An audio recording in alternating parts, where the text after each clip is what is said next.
workers who have been there, and all of our allies and partners. Keep in mind, this is not just the United States of America. NATO and a number of other countries have participated in this mission. And in that one key point, it has been successful, and it should not be taken for granted. But the question is, where do we go from here? Because while that has been successful, there has also been a great cost, as was just mentioned, in terms of lives lost, people injured, and the sheer cost to the nation in money as well. So where do we go from here, and how do we move forward? I think it's important that we continue to maintain the mission to stop transnational terrorist threats. But some of the other costs associated with this is the fact that it is disruptive to have foreign troops in a country. And as we look to contain the terrorist threat and stop the spread of the toxic ideology that fuels it, the presence of U.S. troops in foreign countries is one of those things that we cannot deny fuels it.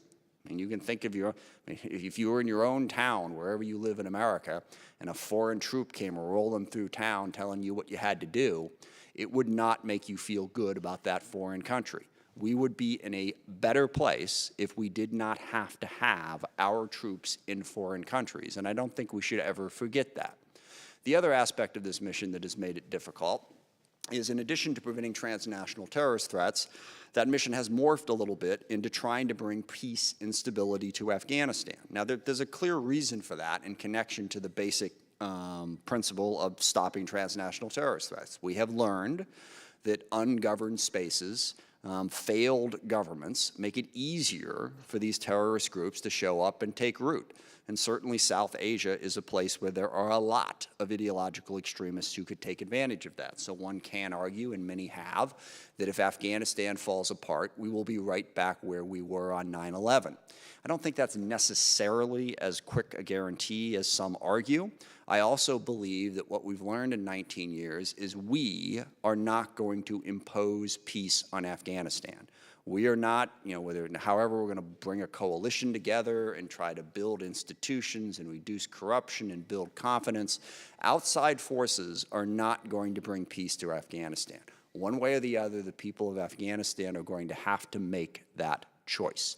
And when we look at Afghanistan, I think we need to be very humble about imagining that there's something that we can do to make that different. We can help, certainly. We cannot ultimately solve the problem, and we have to balance that against all of the costs that I just laid out. And it seems to me at this point that the common sense thing to do is to have the absolute minimum presence that we require to meet our goal of stopping that transnational terrorist threat. I happen to believe that we need to draw down there. Because of the cost, because of the impact, and because of the fact that it has become clear that we are not going to be able to impose peace upon Afghanistan. There are a lot of different ways to contain troublesome regions that could potentially pose transnational terrorist threats. Regrettably, we have an enormous amount of experience with doing just that, whether you're talking about Libya or Yemen or Somalia or several different countries in West Africa. The disruptions that are present there, the instability and the presence of violent extremist groups, in some cases with transnational ambitions, has shown us that we have to work very hard with local partners in a variety of different ways to contain that threat. It doesn't require thousands of U.S. troops. And my hope today is that our witnesses can give us some guidance as we go forward, how best to contain the threat that comes out of Afghanistan and South Asia more broadly, while minimizing the risk, cost, and expense, and also, crucially, minimizing that disruptive effect that the presence of U.S. troops on foreign soil has, that the propaganda that it hands to our enemies to argue about what the U.S. is doing that requires this ideological extremism. How do we balance all of that? So, and again, this is timely because the President has just made his announcement that he's drawing down to 2,500 troops in Afghanistan. It's absolutely crucial that we work with our partners on whatever our plans are. But I think this is a crucial moment as we decide what our future is in Afghanistan. Nobody wants to be there forever. Now, people have said, well, we can't have forever wars, and I personally never liked that phrase because a war that lasts one day that was done for the wrong reasons and wasn't necessary is completely and totally wrong. On the other hand, if you're going to war, if you're fighting because you need to protect a core interest, then it lasts as long as it lasts. I never imagined myself one to quote Lindsey Graham, but when he said, "You may be tired of fighting ISIS, but ISIS is not tired of fighting you," I think that is an important thing to think about as we try to figure out how we contain these threats while minimizing the risk and the cost and the impact of how we do that. I look forward to the witness's testimony. With that, I will turn it over to Ranking Member Thornberry for his opening statement. Thank you, Mr. Chairman, and I have to say it is good to be back in our Armed Services Committee home, and because this may well be the last hearing of this session of Congress, I want to take a moment and just express appreciation to you and to the staff for the way you have dealt with incredibly challenging circumstances under COVID, and yet we have pressed ahead with hearings, pressed ahead with having our bill passed overwhelmingly on the floor of the House, in conference now with the Senate. So our business has continued in spite of the challenges, and that is in no small measure a tribute to you and the staff dealing with all the technical challenges that we face, and I appreciate it. I agree with you that this is an incredibly important topic. Rightfully, our national security, our military and national security apparatus is more focused on great power competition, but the terrorist threat has not gone away. And so it is one of the challenges of our time that we have to worry about this wide range of threats. The other thing I just want to emphasize, which you mentioned, and I think we maybe don't say it enough, is that when it comes to national security, it's really hard to prove what did not happen.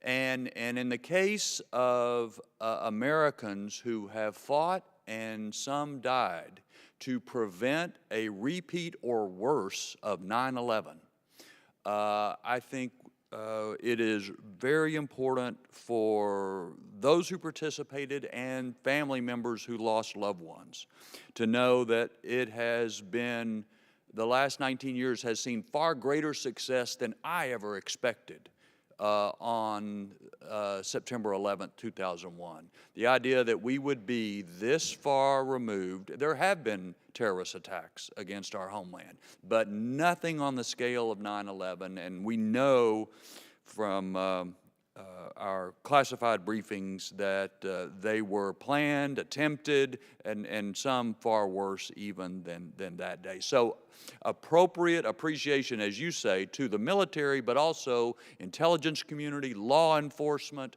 who have helped prevent that is probably something we need to say and recognize more often. I think it is very important to have this hearing today. I should say, by the way, that a hearing on Afghanistan has been on our agenda for months, but it turns out that this is a very timely hearing today. The goal all of us have is for the Afghans to be able to handle their security issues on their own so that no transnational threat emerges from that territory. But I do not believe that they are there yet.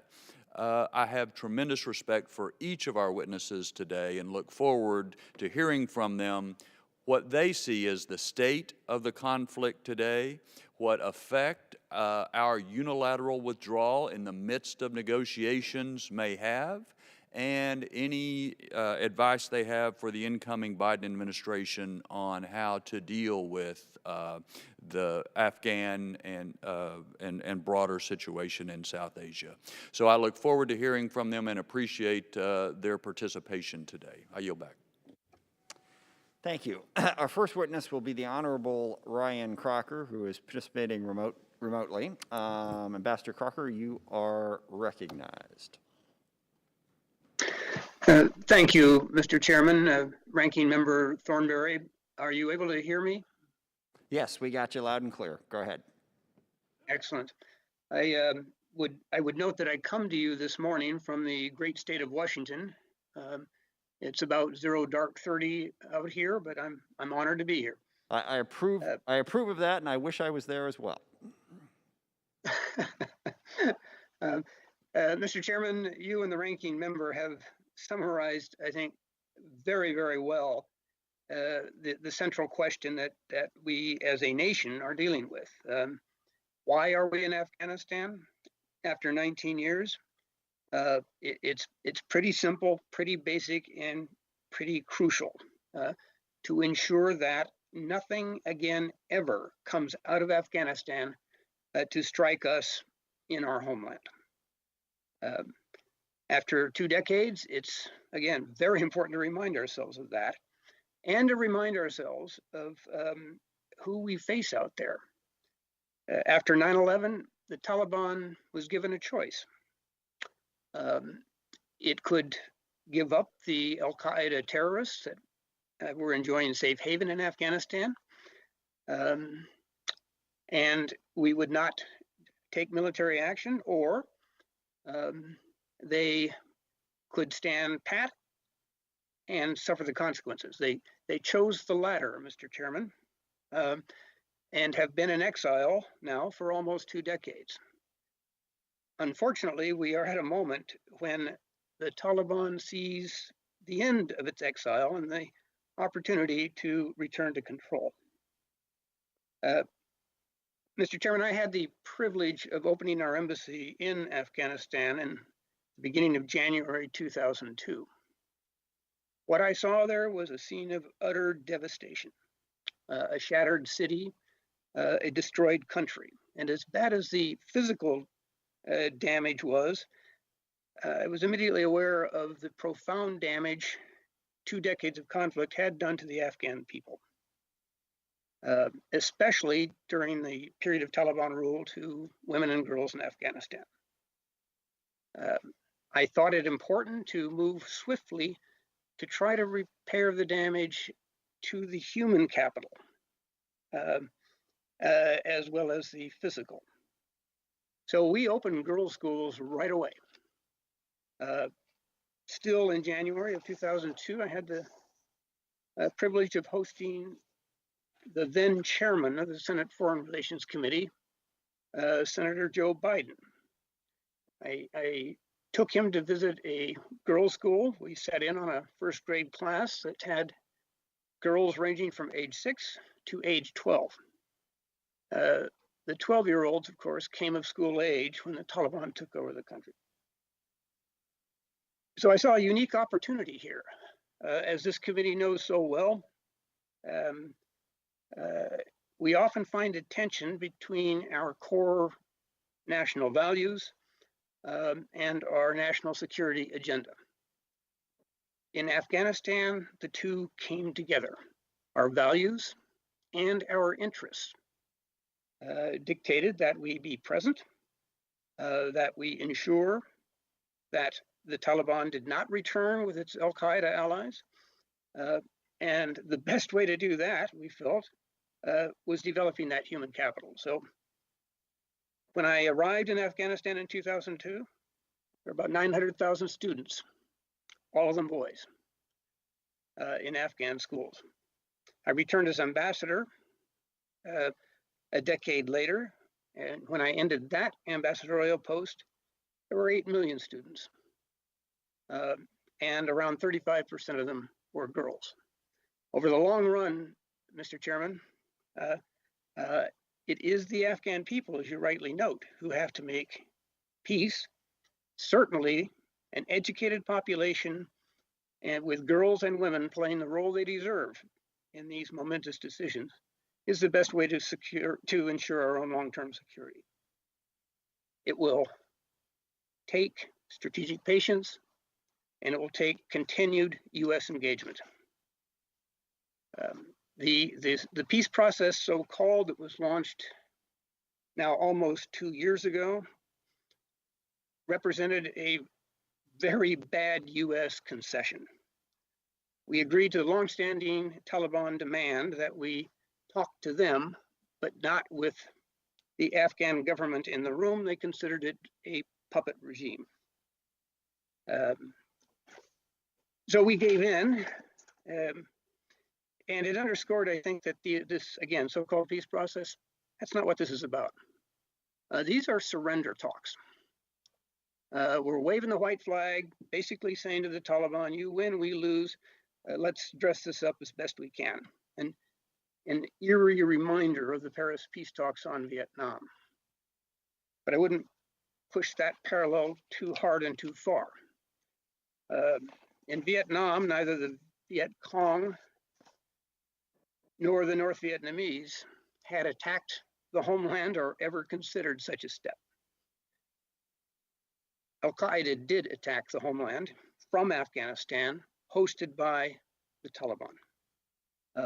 They have not become kinder and gentler in the intervening years. It is, I'm afraid to say, folly to think that a full U.S. troop withdrawal is somehow going to make us safer or uphold our core values. We have, as you point out, NATO in the mix. I think that is very important. We have heard from the Secretary General of NATO expressing his concern over the president's decision this week to cut in half the already small number of troops we have in Afghanistan. So again, I commend you for holding this hearing. I do believe there is a way forward in Afghanistan that will minimize our costs and our human losses, which has to be an imperative. I'll be part of a working group put together by the Rockefeller Brothers Fund and the Atlantic Council to do just that. But we have to show the strategic patience we need to face down a determined enemy. I'd like to take just a moment on another special group of individuals that have sacrificed a great deal for us. And those are our interpreters and other Afghan individuals who have helped our mission in that country. Mr. Chairman, you recently received a letter from Senators Shaheen and Wicker asking that the necessary steps be taken to grant 4,000 additional visas for these brave individuals and their immediate families. There is a backlog of almost 18,000 cases. And these are individuals at enormously serious risk. No one left behind, a group dedicated to bringing our interpreters and others here to safety calculates that about 300 individuals, interpreters, and their family members have been killed while waiting for the visas we promised them and have delivered slowly and in disappointingly small numbers. So I would urge this committee, as it moves ahead, to do the right thing, the thing we promised, bring these brave people here, bring them home, their new home. We will never regret having done so. If we fail in this endeavor, we will have introduced, I think, our own core values. The nature of war has changed. There is no more total war. We can be grateful. Conflicts of the future are going to require interpreters, and the world is watching to see how we handle this case. So, I commend this committee for its support for the Special Immigrant Visa program. I urge that you take the necessary steps to see that these people are able to leave danger behind and come here to us. They earned it. They paid for it. Thank you, Mr. Chairman. Thank you very much. Next, we have Dr. Stephen Biddle, who is also coming to us remotely. Dr. Biddle, you are recognized for your opening remarks. Thank you, Mr. Chairman. I'd like to thank the committee for this opportunity to speak with you today about Afghanistan and the important choices it faces there. I'd also like to say that it's an honor to be part of such an august panel with two colleagues that I've long respected and admired in Ryan Crocker and Seth Jones. Normally, I would use my opening remarks to summarize the key points from my written submission, but that submission was written prior to Tuesday's announcement of a 50% reduction in U.S. troop strength in Afghanistan. In light of this new development, I thought I would take the liberty to use my opening comments chiefly to respond to the Tuesday announcement and to offer some thoughts on where U.S. policy should go from here in light of it. Though, of course, I would be happy to respond to questions about my submission or any other aspect of the issue as the members may wish. In my view, the drawdown policy announced Tuesday was a mistake. I suspect, like all of us here, I would like to see U.S. troops come home. The question is when and how.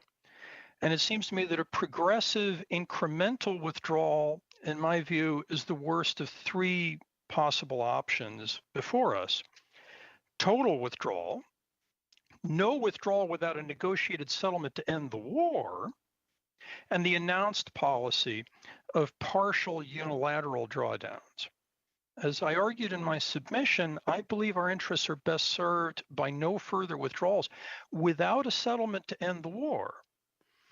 In my view, we should maintain our current troop level chiefly for its political value as bargaining leverage in the ongoing talks between the Afghan government and the Taliban, but that we should be prepared to withdraw those troops entirely in exchange for negotiated concessions from the Taliban precisely in order to increase our ability to get such concessions from the negotiations. This view is premised on my hope that a settlement, although difficult, is achievable if we husband our remaining leverage carefully. Inasmuch as our troop presence is a major element of that leverage, in my own view, thus we should not give this leverage away unrequited. That said, a reasonable case can be made that the prognosis for a successful negotiation is now so poor that this is fruitless. I disagree, but this is a reasonable position. If so, however, the logical implication would be total withdrawal. Our current posture is vastly less expensive than it was during the 2009 to 11 surge, but it involves sacrifice all the same. And as I argue in my written submission, our Afghan allies cannot maintain the current military stalemate indefinitely, even if we maintain today's small U.S. presence indefinitely. The battlefield situation on the ground in Afghanistan is a slowly decaying military stalemate that the Afghan government will eventually lose unless today's battlefield trends reverse. And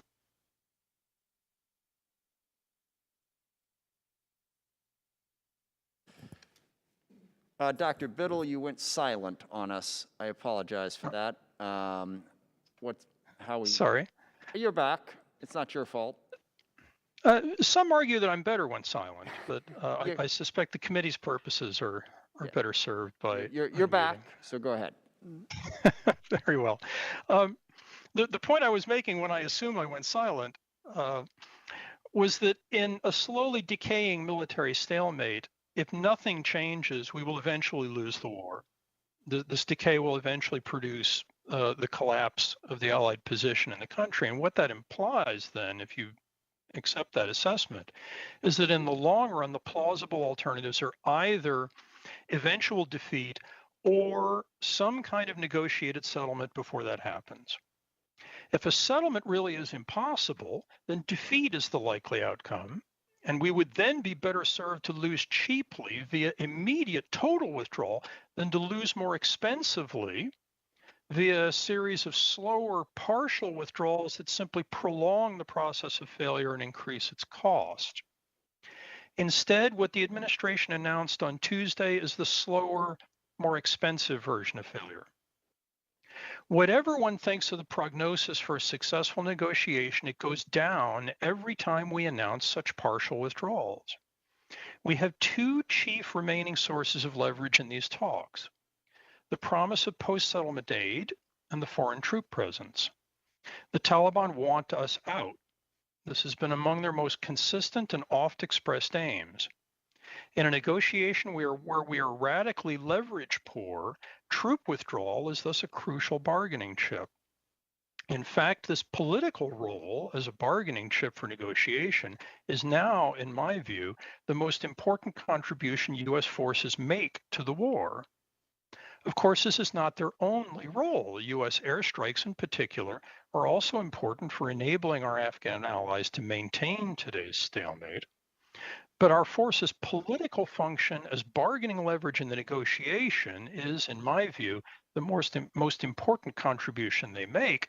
When we gradually draw down that troop presence, we thus reduce the leverage available from a now smaller troop presence, diminishing our ability to negotiate relatively favorable terms in the talks. And perhaps most importantly, partial incremental drawdowns encourage the Taliban to freeze the talks. Why should they offer concessions when the U.S. keeps giving away what they want for free, step by step, gradually over time? And every time we reduce U.S. support for the Afghan security forces, we create some chance that those security forces might break under the strain of reduced support, which gives the Taliban a further incentive to wait and see whether their opposition on the battlefield might just melt away this time. And even if the Afghan security forces don't break altogether, they will surely be weaker with less U.S. support, enabling a faster expansion in Taliban territorial and population control and moving the possible bargaining space in the talks further in the Taliban's direction, reducing the scale of concessions we could reasonably expect. All of this tends to stall real bargaining, while the Taliban await further, potentially favorable developments created by our policy of progressive incremental withdrawal. Again, reasonable people can differ on the prognosis for these talks. I still believe there's a potential bargaining space for a negotiated settlement that would be much better for us and for our Afghan allies who have sacrificed so much than would be outright defeat. But I believe we just reduced that bargaining space via our withdrawal announcement. And if we suspend further drawdowns and retain the remaining troops in theater pending a successful settlement, then perhaps we can still get out of this with something better than simple failure.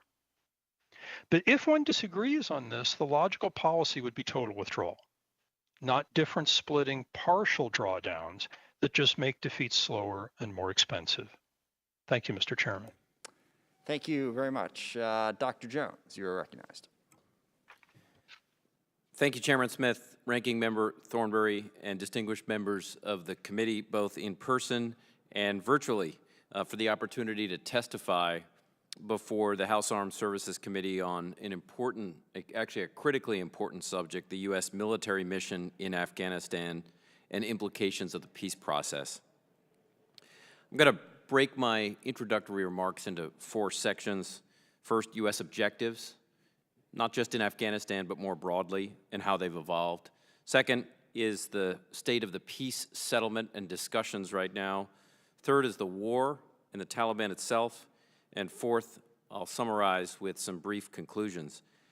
But let me just begin by noting, as others have noted, including Dr. Biddle, that U.S. policy options at this point, 2 decades in, are not optimal. They are suboptimal. We do not have a range of good options.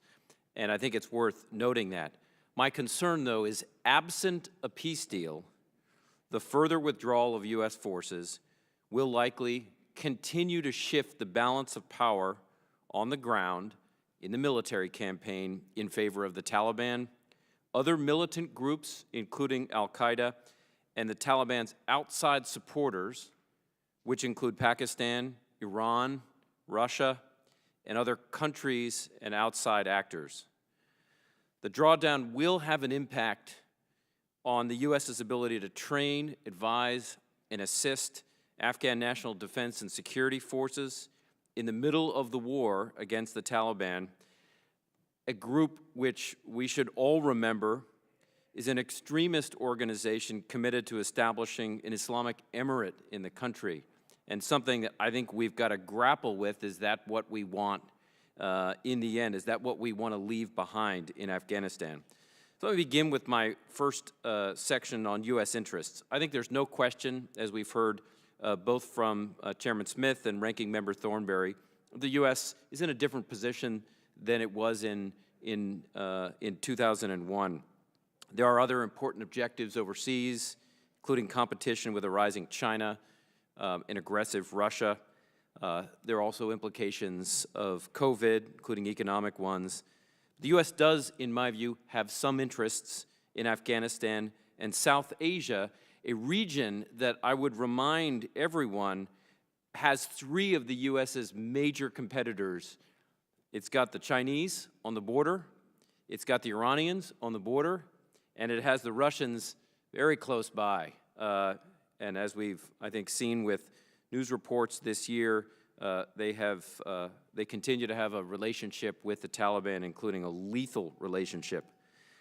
Al-Qaeda continues to be active in Afghanistan. The numbers are relatively small, but I would urge anybody that has not seen it, there are a series of UN assessments, United Nations assessments, including one this summer, which continued to note that the Taliban retains close links with senior and lower level Al-Qaeda leaders, particularly ones associated with Al-Qaeda in the Indian subcontinent, Al-Qaeda's local affiliate.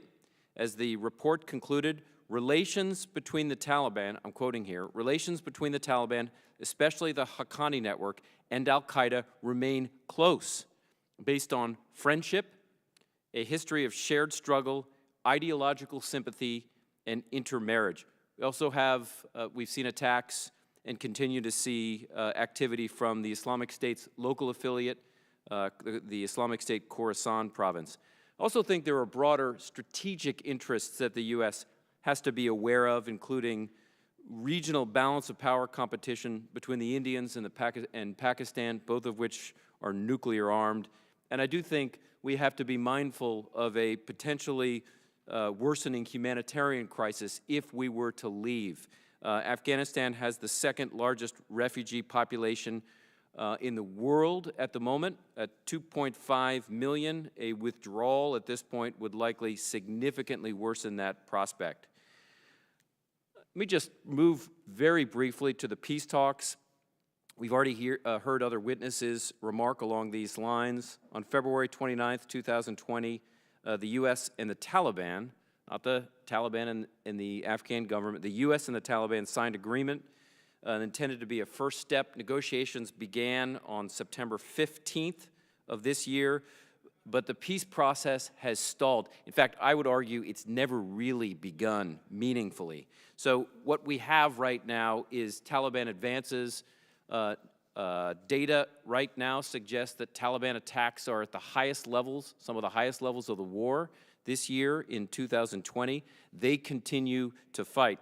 So let me just briefly conclude by noting that, and this really goes back to the announcement this week, the U.S. decision to go down to 2,500 troops did not occur because of successful peace talks. In fact, it occurred in spite of them. The U.S. did not coordinate, and I think this was a mistake, meaningfully with NATO forces operating in the country. They were alerted just before the announcement, and I think it is worth noting that they stood with us on 9/11, committed to Article 5 of NATO, and then sent forces after that. So we do have other countries that have shed their blood in Afghanistan, sent advisors, diplomats, and intelligence officers. And then also, I think a withdrawal has an impact on our intelligence collection and other capabilities in Afghanistan, particularly from CIA and the National Security Agency as we withdraw forces. We will be increasingly blind to what is happening in the country. So moving forward, I think the U.S. goal should be to continue to build political consensus in Afghanistan to support peace talks and at least to prevent the overthrow of the Afghan government by the Taliban. Thank you very much. I look forward to your questions. Thank you. A couple housekeeping items. We're going to have votes here shortly. Now, one of the advantages of the COVID voting thing is it's spread out over an extended period of time. It is my intention, with the ranking member's consensus, that we continue the hearing and stagger when we go so that we can have members here asking questions. I'll need someone to sit in for me when I go, but we're going to keep going on that. Second, as we get into the Q&A, as we discovered with remote people, it's really helpful if you direct your question towards one specific witness. You're going to have a devil of a time getting through a 5-minute window there if we're bouncing all over the place remotely. And towards that end, let me start with you, Dr. Jones. You know, the general theme here seems to be, you know, we can't get out because of all the bad things that would happen, which raises the question, why is there so much pressure for us to want to get out? And I think it's really important to understand that. Number one, there is a strong feeling amongst a lot of people, and I include it, that no matter the scenario, we're not going to defeat the Taliban, and there's not going to be a successful peace process. The level best that we can hope for by maintaining our presence is it doesn't get much worse, okay? The idea that we're going to defeat the Taliban, peace is going to come, and we're going to have a stable government there, most people think is insane. I would say off the top of my head, you know, I can't predict the future, but if you tell me I got to bet $100 one way or the other, I'm betting rather confidently that the chaos is going to continue. And we are in the middle of that chaos. Now, we're not as in the middle of it as we were before, but lives are still being lost, money is still being spent, and people are still, you know, our troops and others are still being forced to be sent over there. And I think the American people are saying, for what? Okay? And if the answer is because, gosh, if we just hang in for another year or two, if we just send another 5,000 troops, we'll get to a peace deal. I don't think anybody believes that, okay? Not in any serious way. So we're not going to get there. That peace is not going to be achieved. So what happens if we pull out? Well, I mean, a slightly different flavor of chaos in the minds of most people. So we've protected lives and saved money and just traded one type of chaos for another. And that's a win. Now, the real threat is what we've talked about. Okay, well, what if we have another al-Qaeda-like situation? But I think the other conclusion is, as awful as the Taliban is, and there's a lot of awful governments all over the world doing a lot of awful things, do we really think that at this point, if the Taliban came back into power, they're fighting ISIS too, by the way. Those two do not get along, so they're not going to be snug and secure in a peaceful situation. Do we really think that we will face anything anywhere approaching the type of transnational terrorist threat that we mistakenly didn't see back before 9/11? I mean, that's bottom line, because I don't think so. I don't think that same type of threat is going to be there, and therefore it doesn't justify the cost. And then the final point is, I get our partners, but I totally, you know, and I was all over the Trump administration for what happened in Syria, as a lot of people on this committee were. They did not consult. They pulled the rug out from under our allies in the blink of an eye. That is not what happened this time. The discussion to go down to 2,500 has been going on for months, okay? And at some point, we had a disagreement with our allies, and the president decided, sorry, this is what we're going to do. So I get the ally point, but if they're in a different place from us, that's something we have to manage. But again, the question is, you know, can someone tell me that we're hanging out and less chaos is going to result, number one? And number two, can you really argue that we face the same, let's say everything falls apart and the Taliban take over. Do we really face a significant transnational threat at that point? Mr. Chairman, thank you very much for the questions. You've actually hit, I think, on what are the most important questions that the U.S. and the American population need to think through. My response is severalfold. One is, when I look at, since World War II, there have been roughly 200 insurgencies across the globe. In about 37% of those cases, the government won on the battlefield. About 35% of the cases, the insurgent side won. And at about 27%, these are my numbers, there was a peace settlement or some kind of draw. So just to be clear, that means about 2/3 of the cases we've had either a government win or a peace settlement. And I think as I look at the odds, those are the odds that I would look for in Afghanistan. I don't know whether a peace settlement... Sorry to interrupt on that point, but that's like the guy who drowned by, you know, walking across the river with an average depth of 3 feet. Okay, that's great, okay, but this is Afghanistan, and this is what's going on right now, and you don't sort of get the average, And I think you can look at Afghanistan and see where we're going to fall on that ledger. I mean, the average, that's nice that out of 132 things, but this is a very specific case with very specific facts that ought to inform that opinion as well, don't you think? Yes, absolutely. I have spent much of the last 20 years in Afghanistan. I would just say that if I'm a betting person right now, those are the odds that I would be looking for in the foreseeable future. I would note a few other things. One is that the U.S. has been successful with its force presence there in severely weakening al-Qaeda, including killing Osama bin Laden and a number of senior leaders. And actually, most importantly, I think, is some of the recent killing of al-Qaeda leaders have actually been Afghan forces that have been supported by U.S. forces. And I think what we're seeing is some successes, particularly among Afghan Special Operations Forces. They still need U.S. help, but we are making progress. What has me concerned, Mr. Chairman, though, is that in 2011, the U.S. pulled out of Iraq, and the situation deteriorated significantly. Now, the upside in Iraq is that we had an ally where we could push forces back in. In Afghanistan, were we to leave, we would have an enemy in Kabul, the Taliban. The ability to come back in a meaningful way, I think, would be much more significant. And I think what worries me, and this gets to your final question, is the number of militant groups operating in some capacity in Afghanistan today, not just al-Qaeda, but a range of the Kashmiri groups, including ones that perpetrated attacks in Mumbai that involved Americans like David Headley, still persist.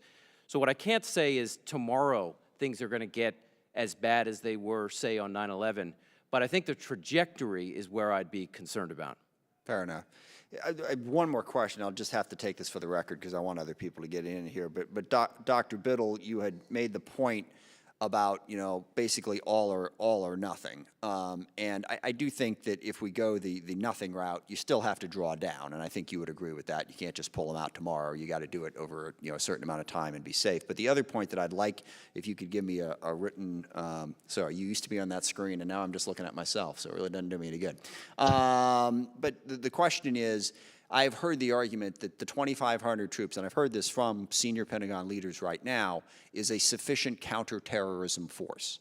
That in fact that 2,500 number it performs exactly the mission that Dr. Jones just alluded to, which is to be able to keep the terrorist groups at bay. So if you could just give me a written response on why you don't think 2,500 makes sense from a CT standpoint, that would be helpful. With that, I will turn it over to Mr. Thornberry for his questions. Let me ask each of you to address this question, and we'll go Ambassador Crocker, and then Dr. Biddle, and then Dr. Jones. The question is, if you had 1 minute to speak with the president-elect on what he should do in Afghanistan, what would you tell him? So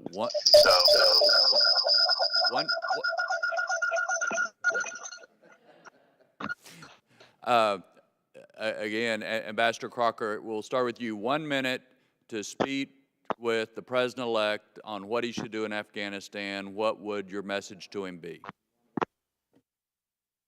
Show strategic patience. Stay the course. As my colleagues, Dr. Biddle and Dr. Jones, have pointed out, the worst thing we can do is what we're doing, the incremental. So I would tell the Vice President to hold where we are prior to President Trump's announcement, and then reassess. Most important thing to reassess would be these peace talks. We should not go forward with them any further without some meaningful concessions from the Taliban, and we will need to show the strategic patience to see that through, remembering that this is our security as a nation and our values as a nation. Okay, we had some connection issues there that made it hard for me to understand everything you were saying. It maybe we'll either work on the connection or you could help provide that to the committee in writing when we're done, because it was hard to we didn't get all the words. We'll try. Dr. Biddle, can you address that? Yeah, my advice would be the plausible long-term outcomes at this point are either outright defeat or a negotiated compromise settlement. Our strategy should be to get serious about a compromised negotiated settlement, and we should understand our troop level in Afghanistan in that light. That means we should maximize its potential leverage as a bargaining chip, which means don't partially withdraw without some sort of compensating concession from the Taliban. If you think the negotiations are hopeless, which is a defensible position, the sensible strategy in that scenario is cut our losses and get out altogether. Sorry, if I could follow up. So would you go back up to 4,500 because you believe that there is a chance of negotiations? That would be my preference. Whether that's politically sustainable is an area beyond my expertise, of course. But I think the chance of a compromise settlement is not zero. I think the cost of our remaining presence at this point, by comparison with what we were paying in 2009 to 2011, certainly is extremely small. Our interests in Afghanistan, though limited, are non-zero.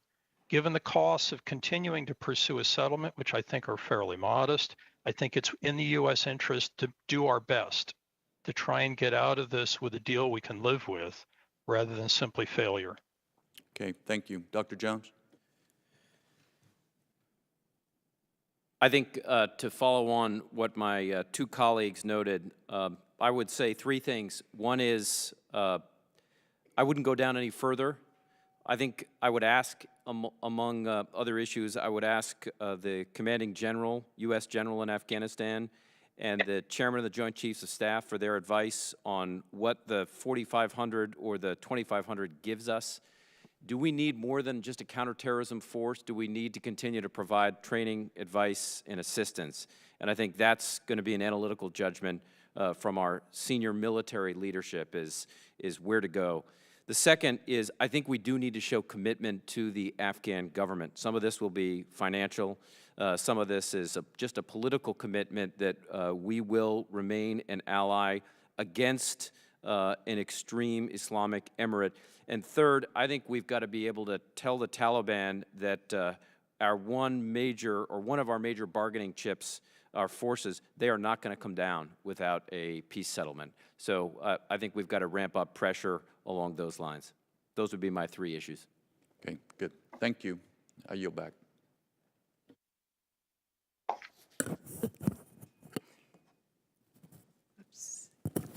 Thank you. I'm going to continue, Susan Davis, with the questions, and then we'll try and grab our colleagues as they come in the room. You know, this is always difficult for me because I've spent the last 15 years traveling to Afghanistan, visiting our troops, our female troops particularly, and our deployed moms. And over the course of that time, we witnessed the progress of women who had started businesses, had served in parliament, and certainly, as Ambassador Crocker said, we shared with them that we had their back. It doesn't feel like we have their back anymore, and I wanted to just get a sense, Ambassador Crocker, I probably know your response, but from Dr. Jones and Mr. Biddle, just where that value analysis falls in this, and what's the role of Congress in that? You know, can that be helpful or no longer helpful? My other concern is really about, talking about the challenges of integrating the Taliban into society. I mean, is there any hope for that? Is there any reason anybody should trust that that's possible? And given that, where do we go? Is there any kind of a plan B that actually incorporates that concern? We haven't really spoken much about ISIS, and I think we know that the former Taliban fighters are going to be looking for another group to pick up arms with. And despite the fact that they don't have any great feeling for one another, nevertheless, it can be attractive. So I wonder, first, let me go to Dr. Biddle, if I may, and then to Mr. or Dr. Jones, why don't you start? Thank you very much. All of these were important issues. Let me start with the women issue. I have an article out in West Point, the U.S. Military Academy's journal. It comes out today from the CTC Sentinel. And among other things, it looks at the Taliban today, who they are. And I think one of the things it notes is that the Taliban's continuing persecution of women is deeply troubling. Women have been victims, women that have been victims of domestic violence by the Taliban have little recourse, or living in Taliban-controlled areas have little recourse to justice in Taliban courts. The Taliban continues to discourage women from working, denies women access to modern health care, prohibits women from participating in politics. Look at the Taliban's makeup during the negotiations, and supports punishments against women such as stoning and public lashing. So I think Congress has a very important role to keep this as a front burner issue. Now, you know, Afghanistan does have some conservative elements of society, so there's a broader debate, and I don't think we want to entirely put our values on Afghanistan, but I think what we have seen is there has been major progress on this in the past 20 years. A Taliban takeover, in my view, will eliminate that virtually immediately. I do think, you know, we have had some examples of the integration of senior Taliban leaders into the government, or at least on the government side. Rais Bagrani, Mullah Zaif, Mutawakil, they have generally behaved when they have integrated back to the government. So I think we have some cases where we can trust them. And I would just finally highlight your concerns about the Islamic State. It has shrunk in size as it's been targeted, but I think a growing civil war in the country does provide an opportunity for them to regenerate. Thank you. Dr. Biddle, did you want to comment? And I'd love to hear from Ambassador Crocker quickly, too. Yeah, certainly. I mean, we have many important values at stake in Afghanistan. The rights of women are an important value. The rights of ethnic minorities are an important value. The rights and the future of an entire generation of young Afghans who put their trust in us and have tried hard to build a new country and have brought about actually significant change in Afghanistan since the Taliban were in control in 2000. The trouble is, if we want to realize these values, we're going to have to make an investment commensurate with the threat to those values. If we want to defend the rights of Afghan women, and we're concerned that the Taliban won't respect those, it's going to require a military investment on our part sufficient to prevent the Taliban from taking control of the country. The dilemma we face, of course, is that we have interests that we care about, but many Americans worry that those interests aren't commensurate with the scale of military effort from the United States that would be required to secure that. So we're stuck in this unfortunate situation where we have to look at a potential compromise to values we care about and should care about to at least some degree, given the limits and the scale of the military investment we're willing to make.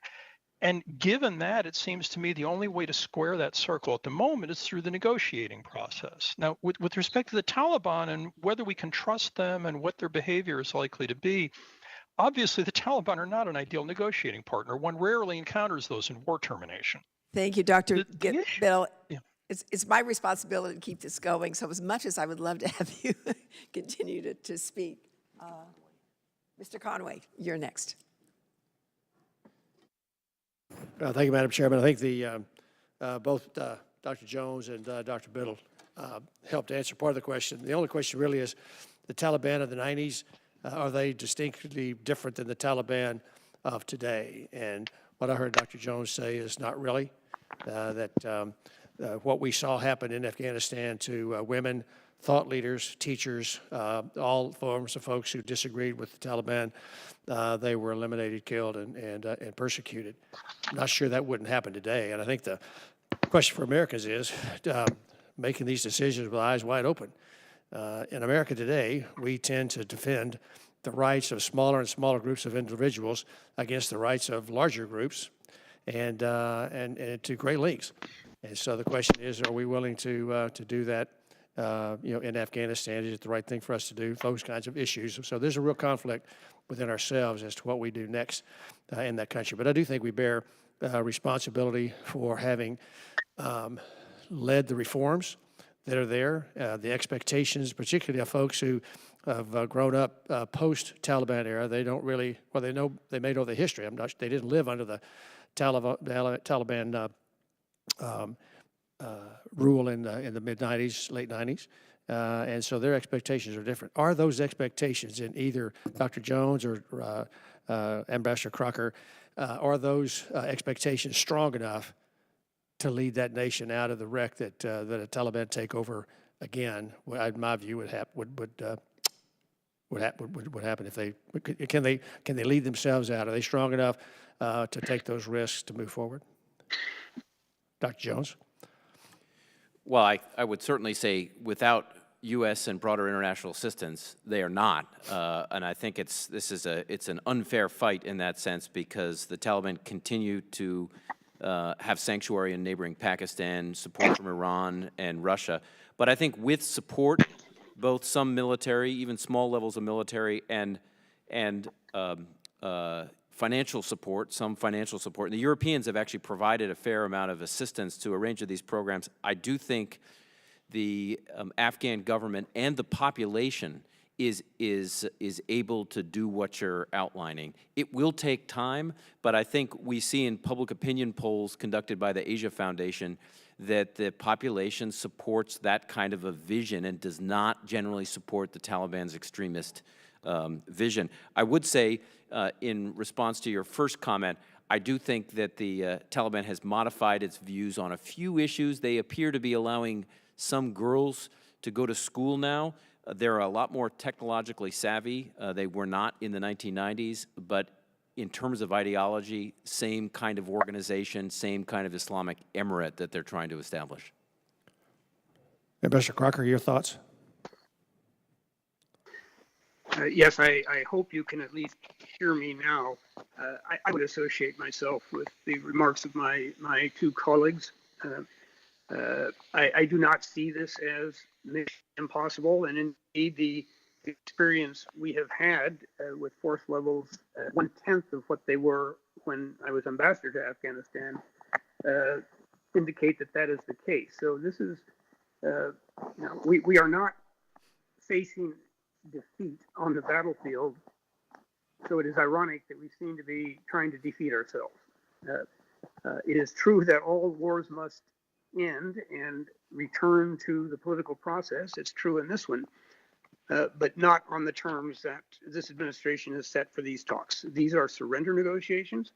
I would hope the president-elect, when he becomes president, will simply freeze them, not cancel them out, but as my colleagues again have suggested, to tell the Taliban that until you live up to your side of the deal, we're not going anywhere. And then be prepared to back that up. Dr. Biddle, is it fair to say that the Taliban is getting significant outside help and that an Afghan government with no outside help, that would be an unfair fight? Yes, absolutely. The Taliban have been getting substantial support from the Pakistanis and from others, and from illicit economic activity like the drug trade in Afghanistan for a very long time. I think there's very good reason to believe that if outside assistance to the Afghan government ceased, the Afghan National Security Forces would break up. The Taliban would then quickly march into Kabul, and we would get a chance to find out what chaos presents in Afghanistan. That's not a social science experiment I would personally like to run. I think it's important to note that the great majority of the money required to keep the Afghan National Security Forces in the field comes from outside. Their operating budget annually is more than twice the entire domestic revenue of the Afghan government.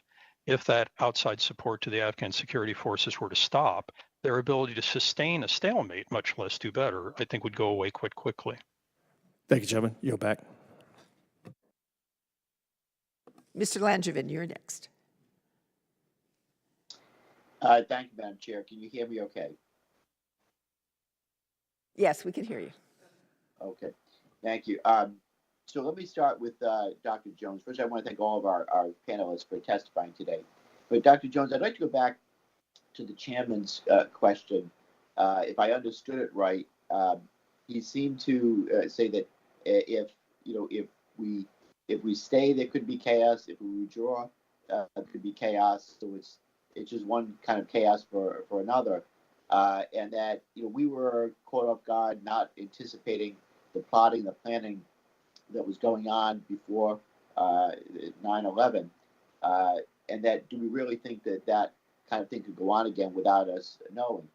So if I understood that question the right way, what my question is, if we are not there and we do withdraw precipitously, how would we know with adequate fidelity whether Al Qaeda or any other terrorist organization is plotting or planning against us?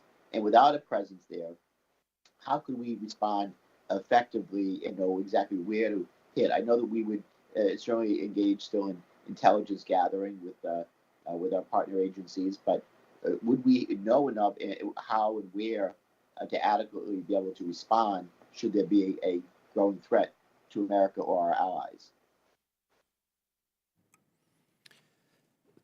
Thank you. Very, very good questions on the chairman's on the discussion with the chairman.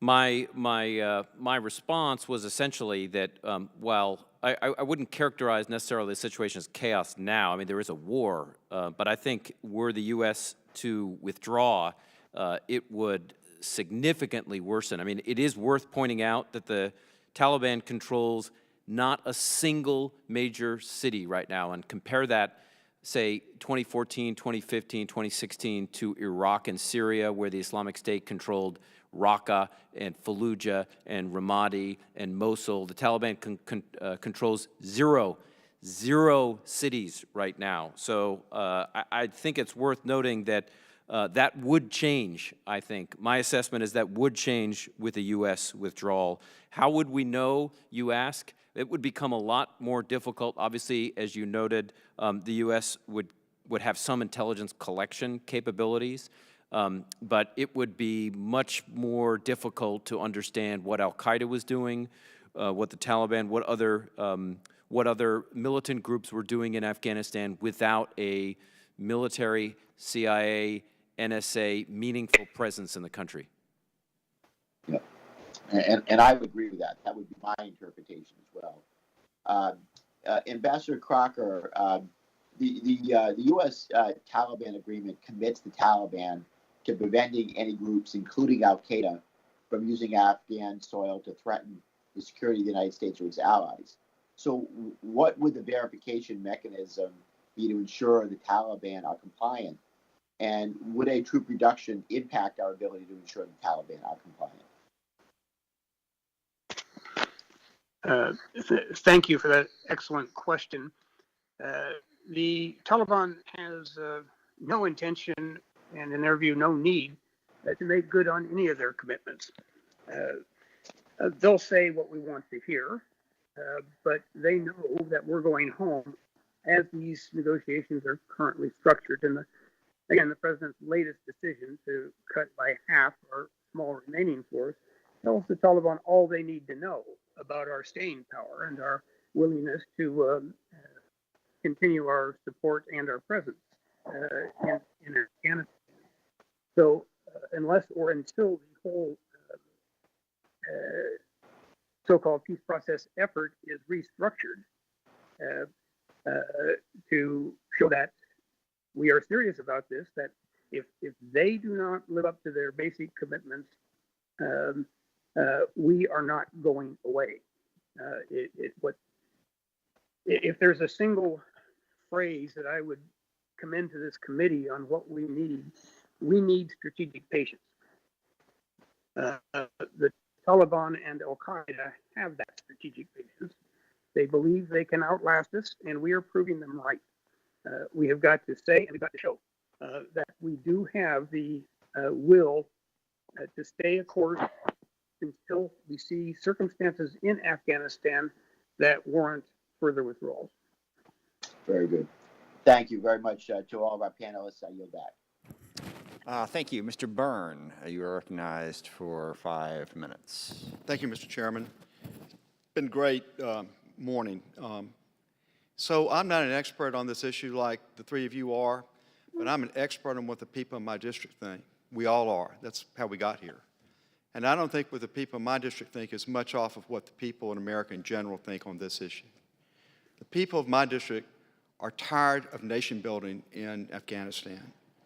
They think 19 years, thousands of lives, American lives lost, all these injuries, all these hundreds of thousands of servicemen and women lives disrupted, obviously billions and billions and billions of dollars, enough.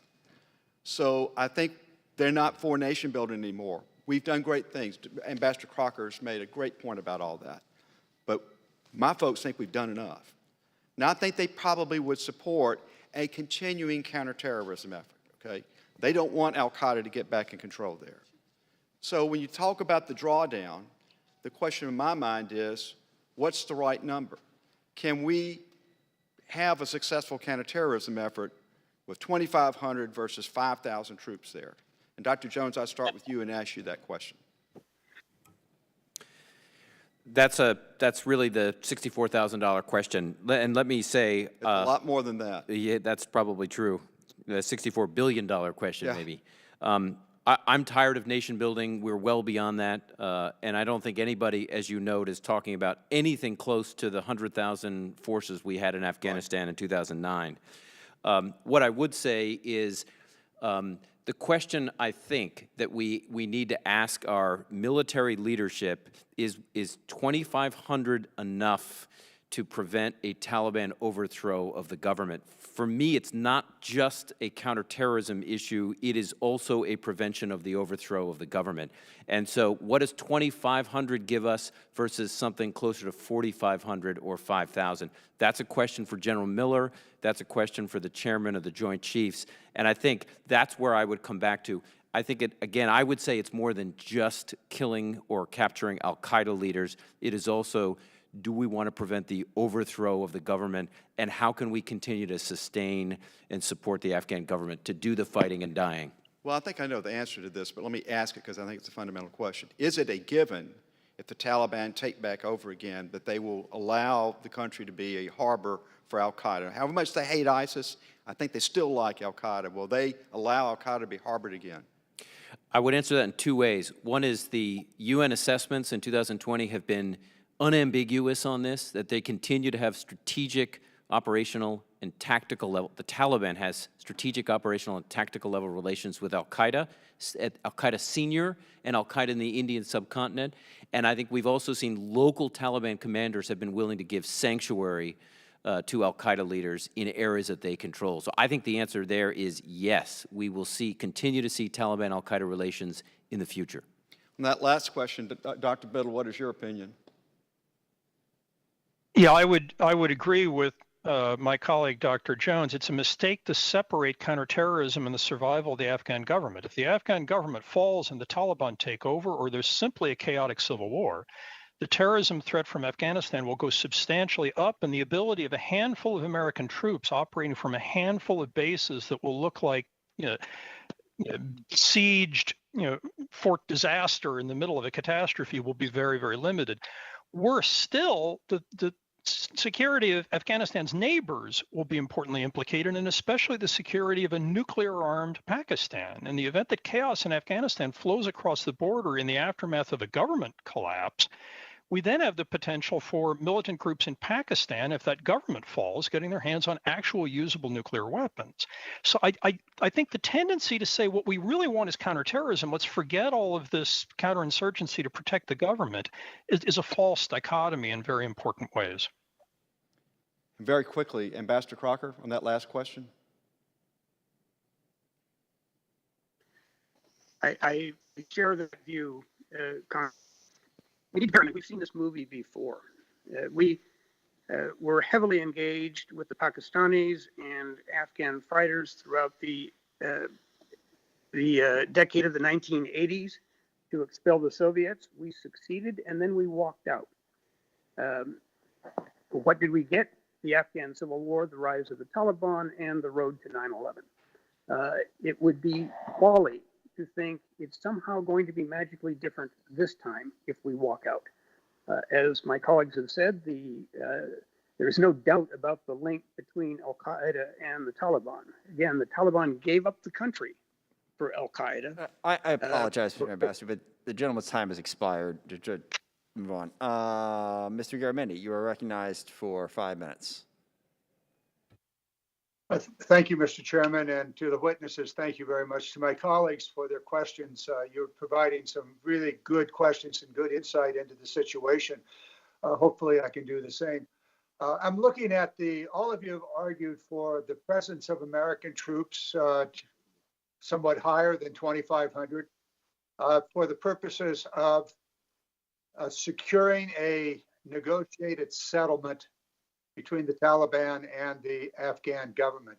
Could you please describe what that settlement would look like? What exactly do we want to see? How will the Taliban and the Afghan government merge into some sort of a reconciliation? Let's start with Mr. Jones, and then we'll go Crocker and end with Biddle. Thank you very much for the question. I mean, I think it is important to ask very specifically what a settlement might look like. And obviously it's, at this point with negotiations just starting in September, it's difficult to predict where they might go. But I think what we have seen in those Taliban that have defected and come to the Afghan government side is a willingness to participate in the political process. I think what we'd probably have to see is some compromise on both sides on issues including power sharing arrangements, key ministries, including security services.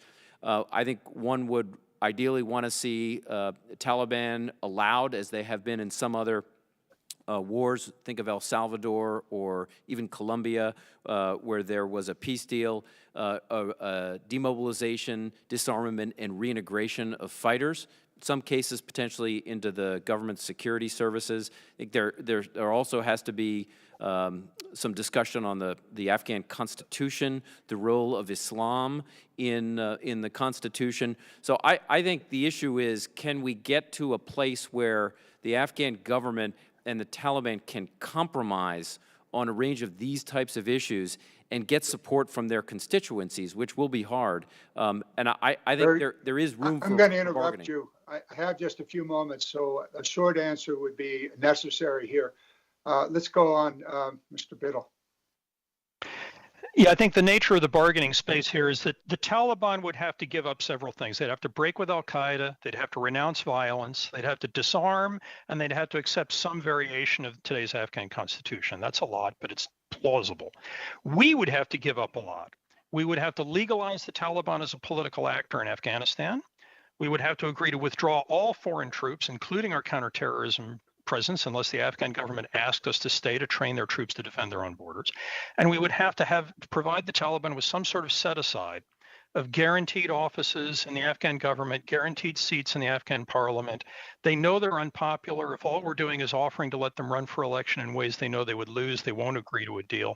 Where Turkey will be talked is over what kind of set-aside.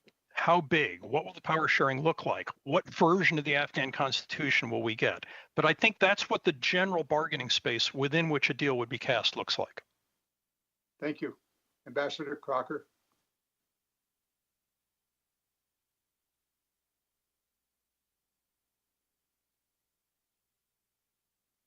Ambassador, your thoughts on this? What is a negotiated settlement?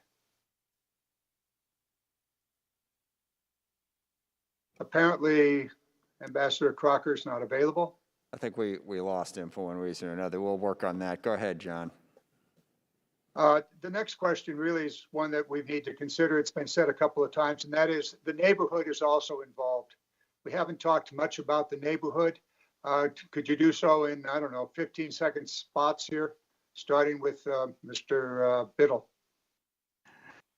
15 seconds on the neighborhood. The most important neighbor is Pakistan. They're a nuclear-armed country that's fighting a civil war at the moment. That civil war could go badly for them. If it does, and the prospects of that would go up a lot if the government in Kabul collapsed, then you could have a failed state with nuclear weapons running around and lots of militants that don't like us any more than they like them. I should not have asked for 15 seconds. I could go on longer if you wish. That's up to you. Let's go, Jones. Agree with Dr. Biddle. Pakistan is the primary supporter of the Taliban. It's where its leadership structure is located. Taliban also does receive some assistance from Iran and Russia, among others. Thank you. So in my Apologize, final gentleman's 5 time seconds here, I'm has just going expired. to simply say that we need to John. consider the neighborhood in all of this. Thank you very much. Thank you. Ms. Hartzler is recognized for 5 minutes. Thank you, Mr. Chairman, and I appreciate the questions of my colleagues about the status of the women in Afghanistan. I had the privilege of traveling with Representative Davis. We're going to miss you.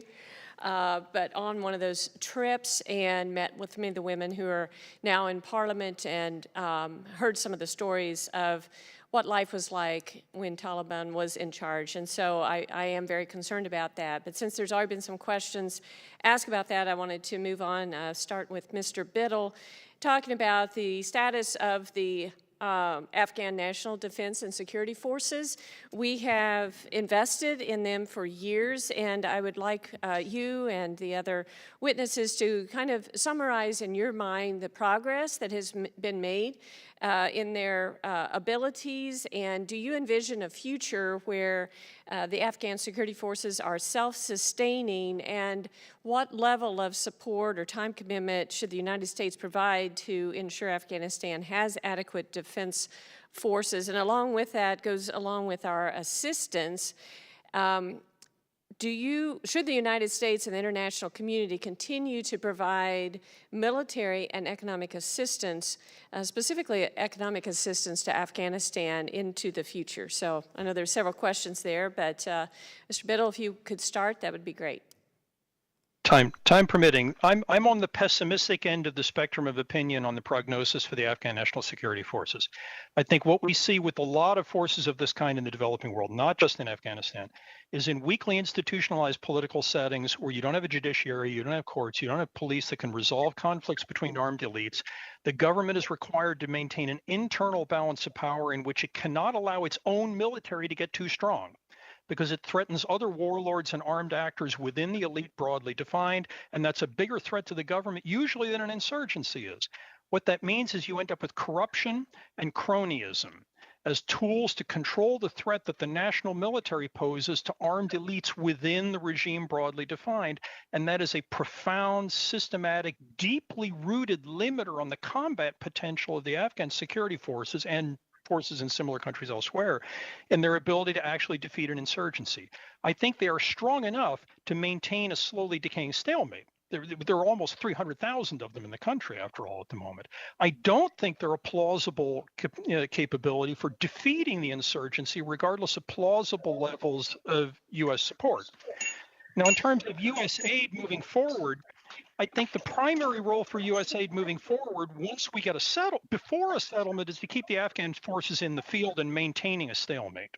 Without our support, they can't do that. After a settlement, aid will be required as a way of enforcing the terms of the settlement. The presence or absence of outside aid is the critical tool to get a power-shared government in which the Taliban will play a role to behave itself and observe the terms of the agreement. Therefore, some kind of international aid is going to be necessary in the long term. Nothing like the current scale, but a complete shutdown of U.S. aid, even if we get a settlement, will lead to a collapse of the settlement because we will lose our leverage to enforce its terms. Let me follow up real quickly before we go to Dr. Jones. You mentioned the courts. So when I was there in 2011, we visited with our Department of Justice, and officials from the State Department were there actually helping them set up their court system, and it was progressing. What would you say is the status of the courts? You indicated that you think there is no ability of the courts to maintain justice. Could you expound on that, please? I think the courts are better than they were, but they have the fundamental limit of their inability to enforce adjudication of disputes on armed members of the elite. We've seen over and over again that the kind of grand mal corruption that's used to maintain this internal balance of power within the Afghan elite broadly defined is largely beyond the ability of the courts and the judicial system to solve. When Afghan power brokers are accused of corruption and evidence is presented, the judiciary system, as a general rule, has been unable to enforce its will on them. Thank you. And I don't think that's surprising. Thank you. 30 seconds, Dr. Jones. Can you expound on any of these topics? Yes, actually, just briefly, starting with women, I think we've also seen the Taliban in areas they control today, not just in the 1990s, oppressive of women. So their track record today is not very good. I think the area where we've seen the most success on Afghan National Defense and Security Forces has been the commandos, roughly the 20,000 commandos. And I think the important lesson here is that's been sustained U.S. training from Special Operations Forces. Those are the best. They're the best trained. They're the most consistently trained, and that's where I think we've had the most success. Thank you.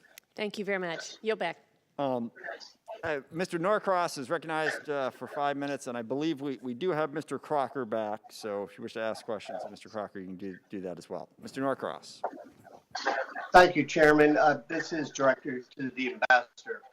The 15th of January is the date by which the report has the withdrawal of the troops.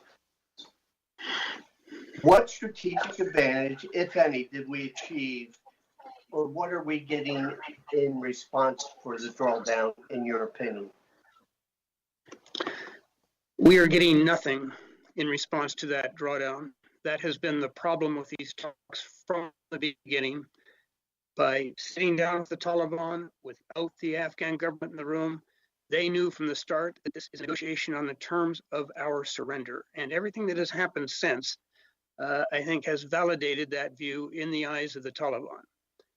So they will continue to press their offensive, and we will continue to withdraw. That is not a staged, reasoned step. It's frankly cutting our force in half in 2 months. That is a rout. So that brings me to the next question for Dr. Biddle. One of the 4 pillars, and the one obviously, in my opinion, is so critical, is harboring terrorists. We've seen so many times throughout our history the plausible deniability. I had no idea they were there. In your opinion, how does one enforce or obtain true information that's verifiable whether they're harboring terrorists? And that's a relative question.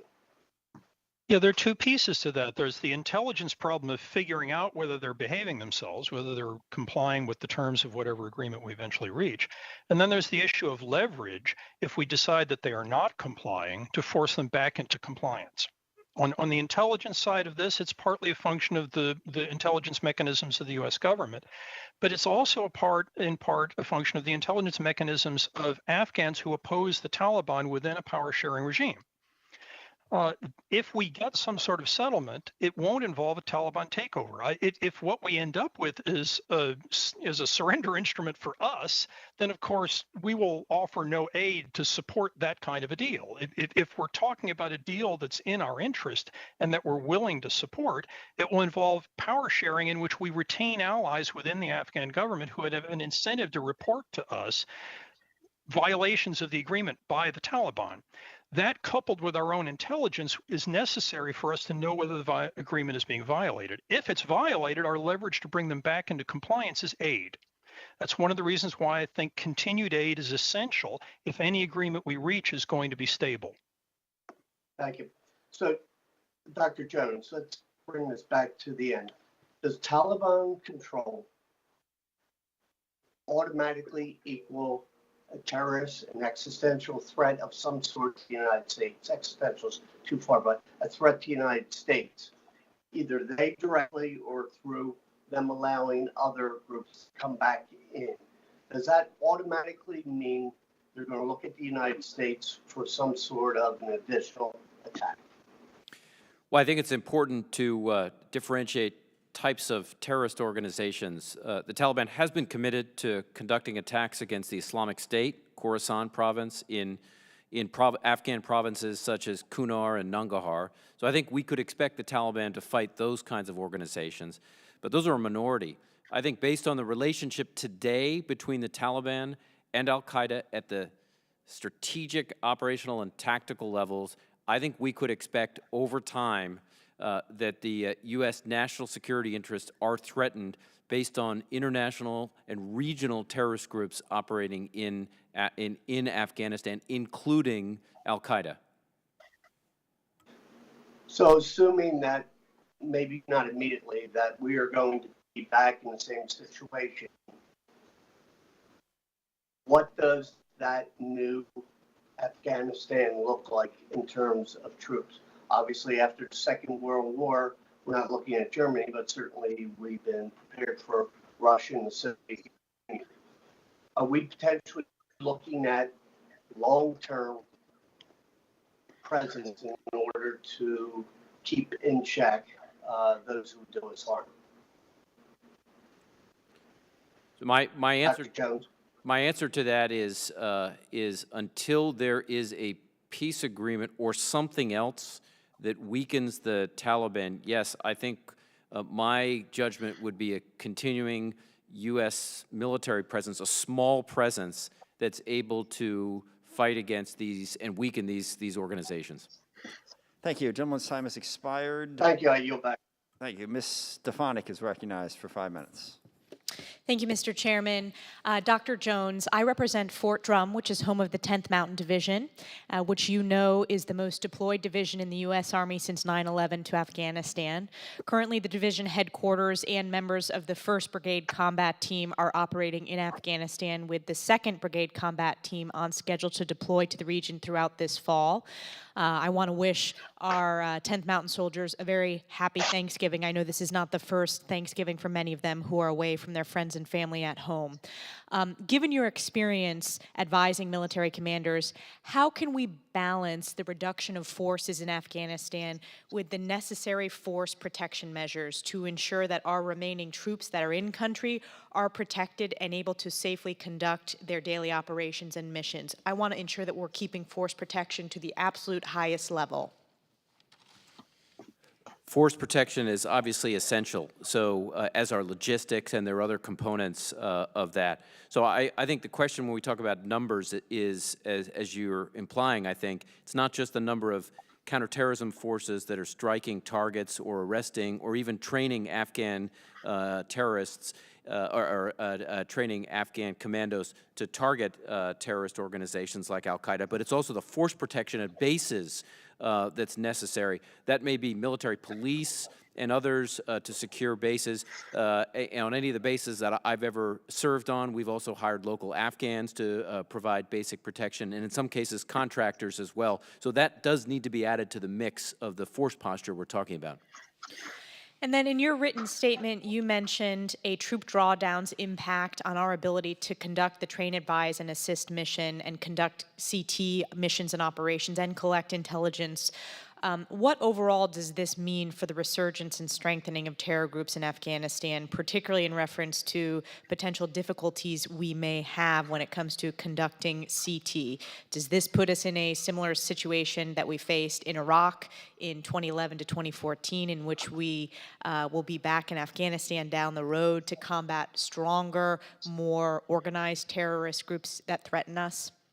Well, I don't think it entirely puts us back to 2011 where we pulled all forces out, but we are now taking a risk by going down to 2,500. What it means, I think, is that that force posture may be enough to conduct strikes against terrorists, but we're going to have to move a range of our train, advise, and assist trainers from the Kandak level, from the Afghan Air Force, up to the Ministry of Defense and Ministry of Interior level. So what we lose is the ability to train Afghans at the operational and tactical level, actually where the fight is happening. So that means it's a risk to the state of the war, and I think that's where we're at right now, and that's where we're going to accept some risk. Thank you. Yield back. Thank you. Mr. Gallego is recognized for 5 minutes. Thank you, Mr. Chairman. I defer to my colleague, Representative Crow. Thank you, Mr. Gallego, for yielding your time to me. Everyone here today has spoken about the need to address the threat, and I think there's universal agreement that there is indeed a threat in Afghanistan. But the fact of the matter is we face a lot of threats, we have a lot of adversaries, and we do so with limited resources. So because we have to take a holistic view and make decisions about those limited resources, there are ultimately trade-offs and opportunity costs to that. I went to war after 9/11 3 times, twice in Afghanistan, and fought the Taliban because I do take seriously our charge to keep our country safe and our responsibility to respond to those threats. But I also know that we face domestic terror threats that we haven't adequately addressed, that over 1,000 Americans a day are dying of COVID-19 because we are not adequately addressing that. Over 50,000 Americans a year are dying by opioids because we are not adequately addressing that, and over 20 veterans a day are dying because we are not addressing that threat and that need as well. But this isn't a philosophical discussion about the value that we place on different threats. It's a practical one. And what I believe is that we do have to draw down for the reasons that many of my colleagues have articulated before, but there is a right way to do it and there is a wrong way to do it. From my perspective, the administration's process has been largely a black box. It's changed and we don't have sufficient information, and we can't have a discussion as a body here and as an American public about the process and the relative risks. So from your perspective, very briefly, starting with Dr. Jones, since you're here, going to Ambassador Crocker and then to Mr. Biddle, do you believe that America would benefit from a more transparent process like the one that we outlined in the National Defense Authorization Act, a provision that would require broader engagement with Congress and our partners so we better understand those threats and the proper way to draw down? Yes, very briefly, I think it is always better to have a transparent process where we have any administration outline what its objectives are in places like Afghanistan and what is the force posture necessary to meet those objectives, as well as the diplomatic presence, intelligence presence, and others. Yes. Thank you. Ambassador Crocker? Thank you. We are a great democracy, and the greatness of our democracy depends on the transparency of an administration. The American people will sacrifice a lot and deal with a lot of hardship if they understand why they're being asked to make some of these sacrifices. So I would hope that there will be an effort in the coming months for the new administration to articulate precisely that. What are the stakes in Afghanistan? Why are we there? I think those are questions that we can answer and have answered in this committee. But the case needs to be made and made repeatedly. And very briefly, Mr. Biddle, because I do have one more question, but I'd love your thoughts on that first question.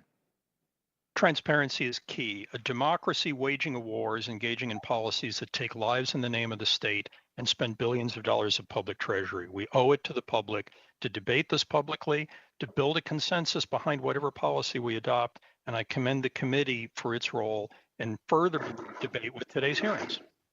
Thank you. My last question is, America is strong just not because of our power and our military, but because we have friends. We have friends and allies. That has an outsized impact, not just on Afghanistan, but in every way that we're engaged. And I'm extremely concerned that there hasn't been consultation with our NATO partners. 38 partners and allies have committed to the U.S.-led NATO mission. And they, by my estimation, have not been given adequate information about what we're trying to do. In fact, as you mentioned, Dr. Jones, Article 5 has only been invoked after 9/11. And there was always an estimation that we would go in together and come out together. So very briefly, each of you, 15 seconds on the impact on the NATO alliance of not adequately consulting with them. Well, I think it makes it hard, not consulting with allies makes it harder for them to make a case to their own populations to keep a presence in Afghanistan that we need because it provides additional value to us. Thank you. Ambassador Crocker? Clearly, we have got to do a better job of communicating with our strategic partners in NATO. We've seen the statement of the Secretary General of NATO this past week after the President's announcement, expressing his distress over where we're going and how we're doing it. So yes, NATO has stood up for us in Afghanistan. They are with us there now. They need to hear from us that we will stay the course. Thank you. Mr. Biddle, very briefly. Our alliance system is one of the great grand strategic advantages of the United States relative to our primary competitors in China and Russia, neither of whom enjoys the alliance system that the United States enjoys. Respect for our allies enables us to take advantage of the things that this alliance system brings to the table. We should further that critical grand strategic advantage by taking our allies seriously and consulting them to the greatest degree possible. Thank you. Thank you again to Mr. Gallego for yielding me his time. I yield back, Mr. Chairman. Thank you, Mr. Crow. Mr. Gates is next for 5 minutes. Thank you, Madam Chair. And not only am I a minority member of this committee, I hold a minority view on the war in Afghanistan on the committee. I'm against it. Based on even the words of our own witnesses today, the corruption in Afghanistan is unsolvable. The war is unwinnable, and the strategy is indecipherable. It's not a criticism of the current administration. These are conditions that have been present for the last 19 years as we've traded the same villages back and forth with the Taliban. I listened intently as Dr. Biddle said, well, we're leaving and we're getting nothing. What we're getting is out. To me, the biggest loser in Afghanistan is the nation that stays the longest. Now, as I read some of the prepared testimony of our witnesses, particularly Dr. Biddle, here's how the argument seems to go. 2,500 troops really has no military value. There is no technical capability with 2,500 troops that we have that is going to fundamentally win this war. We've had 100,000 troops there and we couldn't win it. And now we think with 2,500, that's what's going to preserve these alliances and ensure our allies that we're really there with sufficient grit. But that the purpose of these 2,500 troops is politics, that it is a political feature of the war in Afghanistan, that if we leave 2,500 troops there, we will get more leverage. And that if we engage in accelerated drawdowns, well, the Afghans, the Taliban in particular, will see that this is sort of a war of attrition that the United States is going to lose. And so they're just going to stick there and maintain a level of violence that allows them to potentially recapture their political power. But the obvious question is, if we know that the 2,500 troops we're leaving there don't have military value and are there as a political statement, probably the enemy knows that too. Probably they understand the very dynamics that our witnesses have laid out through their testimony today, that this only ends one way, with us leaving, with the Taliban getting more power, and with conditions in Afghanistan in pretty rough shape going forward, as they have been for the last 2 decades, as they were for a substantial period of time before that. I'm grateful that in the Trump administration we have highlighted our near-peer adversaries as the requisite focus for our work. I'm glad that we don't believe we have to chase every potential terrorist into every potential cave in Whereveristan so that we can, thump our chests and say that we're being tough with a global counterterrorism mission. It is my sincere hope that we not only reduce our troop levels to 2,500, but that we reduce them to 0, that we leave Afghanistan. This has been the longest war in our nation's history. Our country is weary of it, even if the Armed Services Committee is not. And I yield back. Mr. Moulton, you're recognized for 5 minutes. Thank you, Mr. Chairman. Having served 4 tours in Iraq, there's no one who wants to bring the troops home more. But if there's one lesson we've learned over the last 20 years, it's harder to get out of these wars than to get in. And we leaving willy-nilly, without any plan, without any leverage, is clearly the wrong thing to do, according to every witness, Republican and Democrat, before this committee. I want to end the war in Afghanistan, but I want to end it responsibly. And more importantly, I want to bring the troops home for good. I do not want to repeat the mistake we made in Iraq, where we withdrew so quickly without sufficient plans that we had to turn around and go back in. And although I think all of our witnesses also agree that we are not going to, quote unquote, win the war in Afghanistan, frankly, that's not on the table and hasn't been for a long time now. There are very devastating ways that we could lose. Most of all, of course, a repeat of 9/11.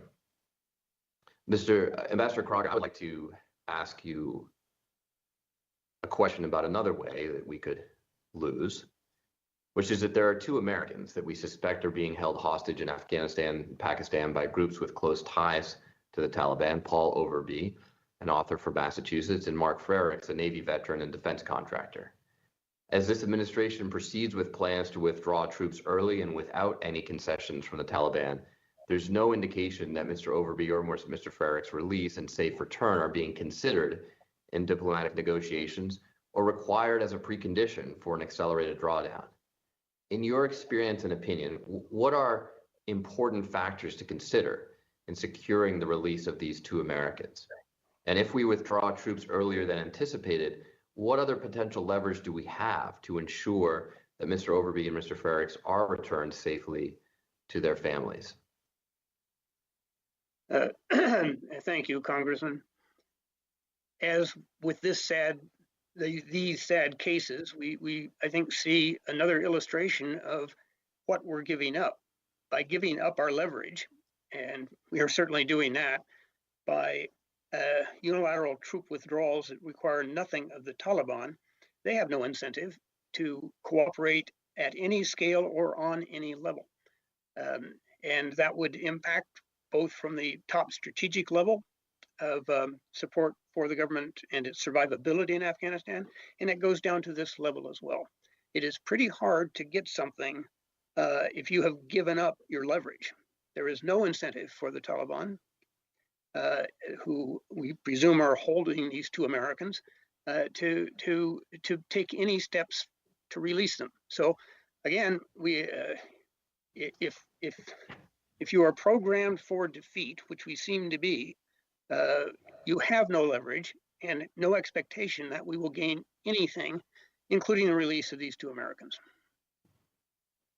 Well, certainly a principle that I understood in the Marine Corps is we don't leave Americans behind. And I hope that the purported art of the deal, who should know a little bit about negotiation, is thinking about these two Americans as well as our troops as we figure out the best way forward. Mr. Ambassador, I'd also like to ask you about the importance of the special immigrant visa program that you stressed in your opening statement.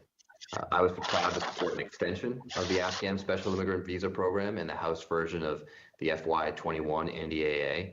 We recognize the critical importance of the program for U.S. government operations in Afghanistan and also for future operations where young troops like I was are going to have to convince allies overseas to trust us enough to put their lives on the line to support us. So can you just tell us why the program is so critical in your eyes and the effect that the success of the program in Afghanistan will have on future national security operations overseas? I think that is exactly right, Congressman. As I noted, there's a backlog of some 18,000 cases in Afghanistan. The sad reality is probably today more interpreters and their family members are getting killed in Afghanistan because of their service to us than are getting special immigrant visas to make good on our pledge to them that we would take care of them. And you are quite right. This has implications far beyond the borders of Afghanistan. The world is watching. The nature of war has changed. The wars of the future are going to look a little like this in the sense that we have got to have people from the community, from the nation, working with us. Otherwise, we're blind out there. And you know what that is like from your extraordinary service in Iraq. Thank you, Mr. Ambassador. Madam Chairman, I yield back. Thank you. Thank you very much. Mr. Keating, you have 5 minutes.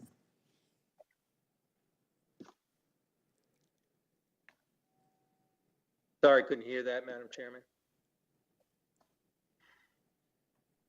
Madam Chairman, who did you call on? Mr. Keating? Are you ready? You have 5 minutes. Yes, I am.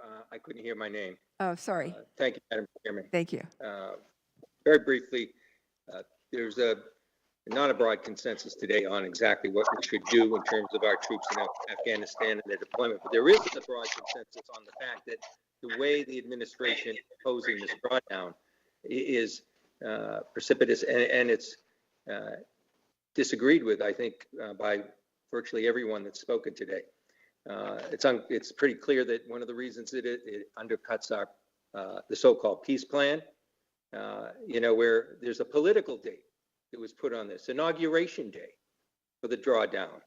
It also is one more example, a large one, of our inability to coordinate and respect our allies who have troops on the ground. This falls in the heels of dealing with the pullout after discussions with President Erdogan in Syria so quickly, without notice, adequate notice certainly, hours I heard in questioning to our allies about that decision. Pullouts from Germany of the troops there, another political decision on the heels of the G7 pullout by the Chancellor of Germany, and also the political switching of funds from things like the European Deterrence Initiative. So these abound, let alone our inability to consult with them on our allies on the INF Treaty or the JCPO decisions. I mean, this is a critical problem. I was in discussions just in the last few days with our allies, private discussions, and their concern for the way that this has been decided, their lack of consultation is profound. But I want to just quickly go on a couple of other issues that we haven't dealt with directly, I don't think. The danger of this pullout and the timing, the contracted nature of it with troop safety. This isn't the longer term issue of force protection, but actually moving our troops safely out in such a tight time frame. Also, the protection of our military assets, billions of dollars of assets that could fall into terrorist hands as a result of this artificial time frame.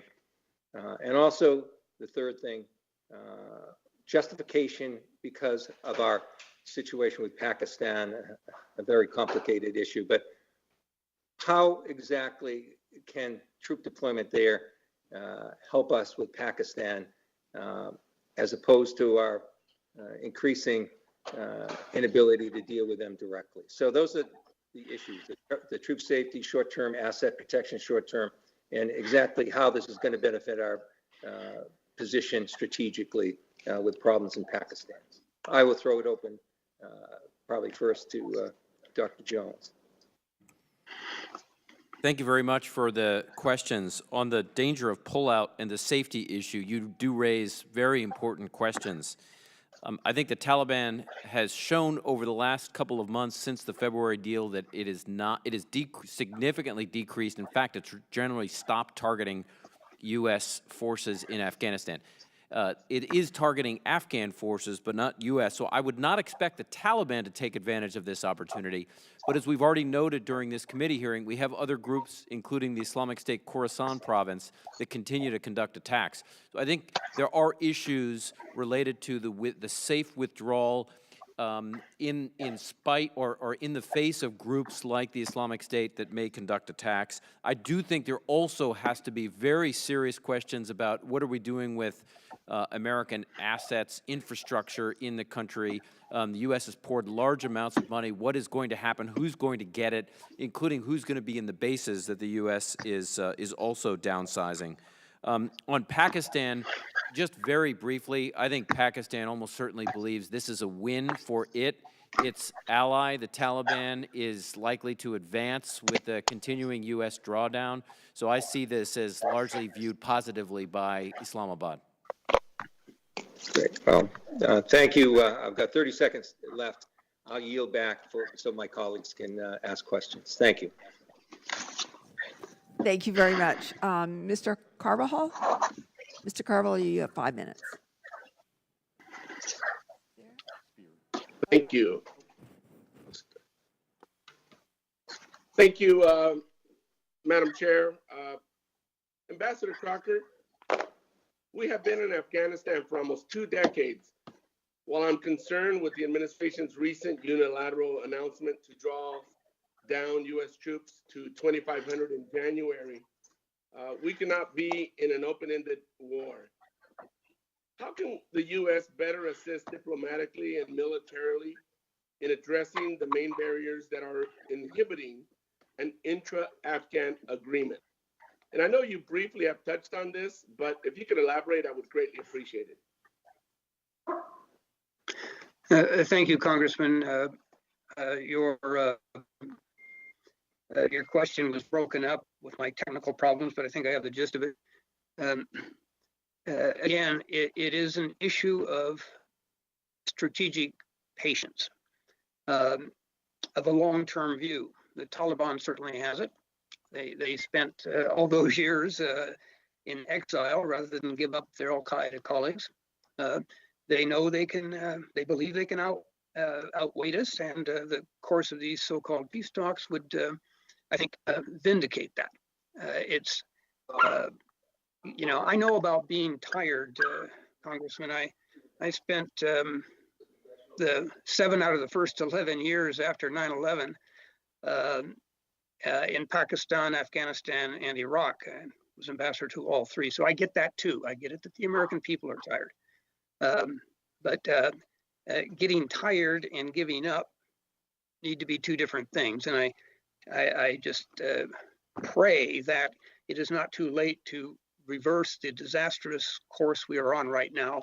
That is simply running up the white flag, and we will pay for it down the line, not just in Afghanistan.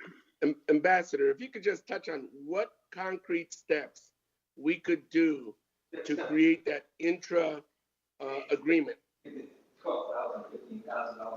Well, first, we need to make it clear that we are not neutral in this matter, that the Afghan government has our solid backing, that we are not going to abandon an ally to the Taliban. That would be the first and critical, I think, concrete thing we can do. And then from that, making it clear that anything we do further is going to be strictly based on conditions. We will maintain our presence as long as the government wants us and as long as we need to defend our own national security interests. We need, in short, to demonstrate some strategic patience, and we need to do it now. Thank you, Ambassador. Dr. Jones, as is well known, part of the U.S. Taliban deal negotiated by the Trump administration was the Taliban's commitment to prevent al-Qaeda and other terrorist groups from using Afghan soil to threaten the U.S. or its allies, including by preventing recruiting, training, and fundraising. There is a grave concern and apprehension that the Taliban are not and will not uphold that commitment. Looking forward, how do we measure the extent to which the Taliban fulfills this part of the agreement? It's a very good question, Congressman. I think the answer in part hinges on our intelligence collection and analysis capabilities. To what degree do we continue to see meetings? That's from human intelligence and signals intelligence, meetings between the Taliban and al-Qaeda.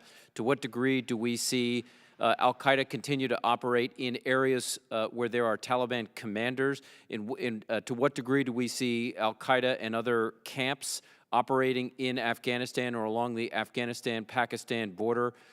There are obviously a range of ways, including through geospatial intelligence, that we can monitor that. It does become harder the more we drop in forces, though. It makes it more difficult for NSA and CIA to put their important units and collection sites because they use the military for those. So the more we withdraw, the harder it becomes to see that. Thank you. I have limited time. Dr. Biddle, in your testimony, you discussed how the Afghan National Defense and the security forces need to be professionalized to root out corruption. What can the United States do and our allies to support these efforts? There's a limited amount that we can do, actually, because the corruption and cronyism we see is so deeply rooted in fundamental political features of the Afghan governing system. What we can do, however, is to reach a low ceiling, and I think the key to that is conditionality in the aid that we provide. We need to tell the Afghans what we expect in exchange for our support that can move their incentives, albeit gradually, in the direction of professionalization. We should do that, but we should also be realistic about how much we can accomplish on that score. Thank you very much. I'm out of time. I yield back. Thank you. Mr. Kim, you have 5 minutes. Thank you. Dr. Jones, I'm going to start with you. I would thank you for taking some time to be able to come here. And I was reading through an October interview that you conducted with now Acting Secretary of Defense Chris Miller, I guess, in October. And he mentioned 3 lessons learned in the CT fight. One is that we have to maintain pressure on the terrorist organizations so that they cannot create sanctuaries. Number 2, that you don't let states fail. And then 3, bad policies do not get better with age. And I wanted to just kind of think through, with these 3 counterterrorism lessons in mind, I wanted to get your reflections upon the decision that he is taking part in with regards to Afghanistan, what your thoughts are on each of those 3 levels and whether or not those conditions have been met in Afghanistan. Well, let me begin with the importance of maintaining pressure.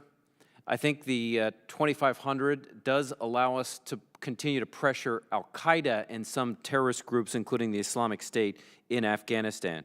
So I do think a complete withdrawal would have eliminated our ability to maintain pressure against terrorist organizations. Having some special operations forces and some aircraft does allow us to keep pressure. But I do think going down to the levels that we are does cause us to risk the broader counterinsurgency campaign. So I think we're taking risk. I'm not sure I would have recommended that to go down to 2,500, but I do think we still can maintain some pressure with the size force we have. I don't think we want to let Afghanistan fail. And again, part of the issue is not just the military footprint. Part of it is also the aid that we need to provide. And one of the things that I recommended, Mr. Kim, in my testimony, in my written testimony, was also to make it very clear to the Afghan government that we are going to provide sustained assistance to that government, like we do in other countries, and that we would be a supporting partner in the next several years. So I think the issue is not to focus just on military forces, but what are we doing in terms of State Department and U.S. Agency for International Development Assistance? What are we doing on the intelligence aid side? That stuff has not been clear. So I'd actually like to hear more clarity on what non-military types of assistance are happening. Well, absolutely, and as would I. And as a former State Department official that worked in Afghanistan about 10 years ago, and then also I visited Afghanistan with a number of my colleagues in a bipartisan group a year ago. These are the exact same questions that were heard, which is, what is that comprehensive strategy? What is the actual way in which we work in this way in a civ-mil fashion here? And I want to turn to Ambassador Crocker. Ambassador, you were the ambassador in Afghanistan when I was there in 2011, and I always appreciated your leadership out there. And I wanted to focus in on what you said about NATO. You were talking about how NATO is coming up with a different approach, or they have different opinions there. I wanted to ask you if you could give us a little bit more detail into any reflections you have, any communication you've had with NATO partners or other countries about how they're seeing this situation and why it is that they seem to have a longer horizon and approach this. And also just conclude, what is your assessment of the state of the NATO alliance and thoughts there in terms of how we need to repair? Thank you, Congressman. NATO made it clear during the time I was there, and I do remember your visit. Thank you for making that effort. It is so important to come out and see things on the ground for yourself, as you did. Our NATO allies, as you know, stood up for us on Article 5. I have been pleasantly surprised of their willingness to make the long-term commitment they have in Afghanistan. They are ready to stay as long as we are staying. But we would delude ourselves utterly to think they're going to stay if we're going. And I think that is the hinge point we're at right now after the president's drawdown decision that did not involve consultations with NATO. I believe very strongly that the NATO alliance is critical for global security as well as America's security. We have all had frustrations with NATO, both in terms of financial commitments and capabilities. Here is one arena where they are ready to Ambassador, stand, unfortunately, my ready to time has stay. expired here, so I'm going to have to yield back to the chairman, but thank you for your assessments there. Thank you very much. Ms. Horn is recognized for 5 minutes. I'll yield back my time. I just walked in. Thank you, Chairman. Okay. At this point, I don't think we have anyone else seeking time. I have one last question for Ambassador Crocker, and I think this is sort of the crux of the problem, and certainly we understand the risks, and they've been very well explained, of what can happen in Afghanistan. And, you know, those risks go up to some extent if we aren't present trying to contain them. But when you talked about, and this is, you know, a very long-held belief by many people, that after the Soviets were driven out of Afghanistan, our decision to not stay engaged and the impact of that, you know a lot more about Afghanistan than I do. I've been there 8 or 9 times, but not for any length, and certainly not in the depth that you have. But if you were to take me, you know, back to that moment, and then, you know, knowing what we know now, I just don't think us staying would have solved the problem. And I think that's what a lot of people are, you know, wrestling with is connectivity. I'm sorry, Ambassador Crocker, are you hearing me? Okay.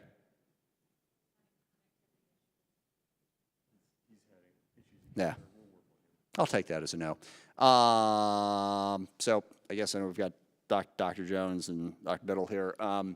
If you could answer this question, my point is, and we've heard it described, and I forget, I think it was Dr. Jones who was making the points about you got all the warlords, and if the government gets too powerful, the warlords get upset, and you have to appease them.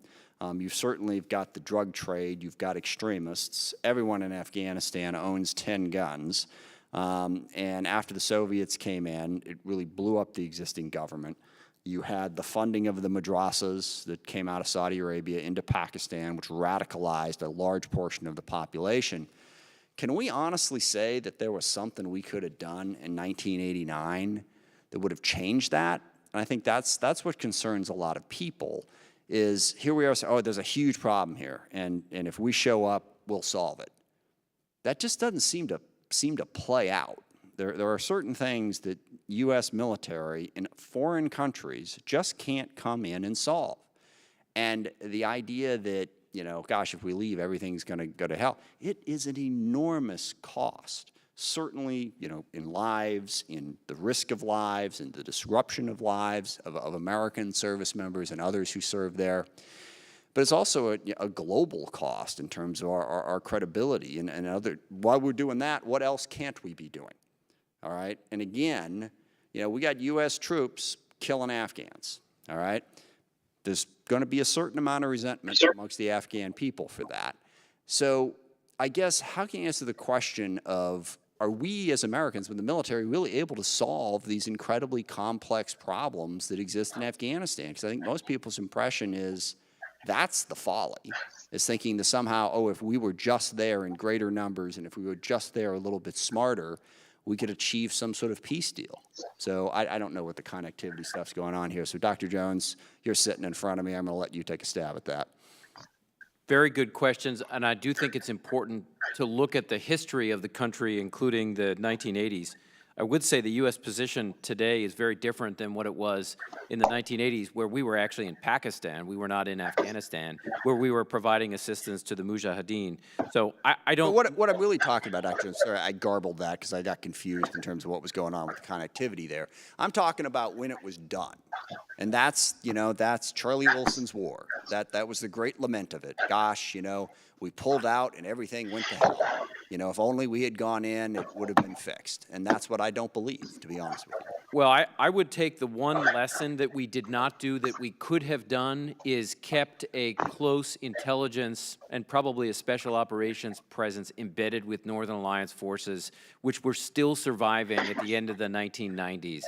And we could have, and I think the 9/11 Commission report highlights this, we could have conducted attacks against bin Laden at that point. We did not pull the trigger. The Clinton administration had bin Laden within its sights. So I think having a presence there would have allowed us to conduct some action. I think on that one quick point, though, there are risks in doing what you just described, okay? Because that is the risk of inaction, okay?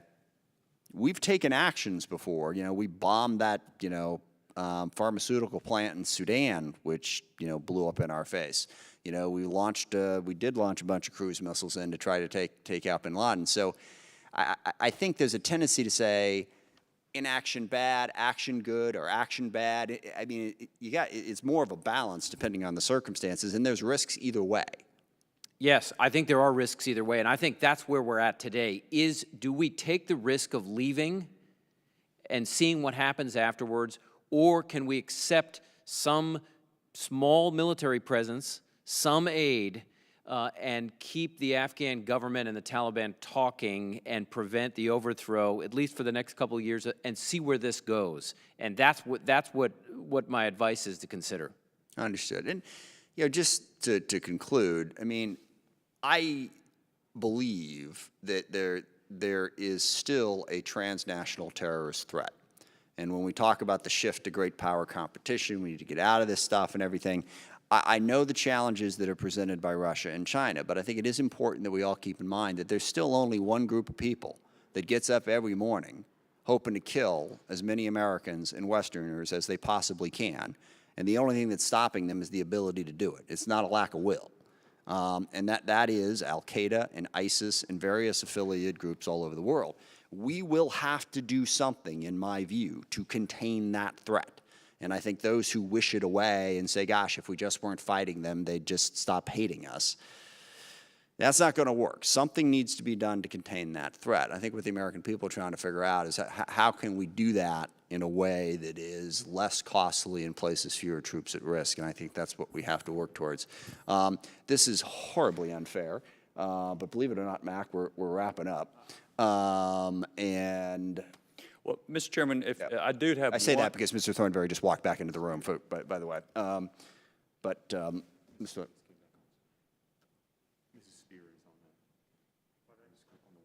I'm sorry, Mac. Mr. Thornberry, you have the floor. Go ahead. Well, no, I just had a brief question based on some earlier conversation. Ms. Stefanik was asking you, Dr. Jones, about force protection. And I know that Dr. Biddle had talked about two sources of leverage.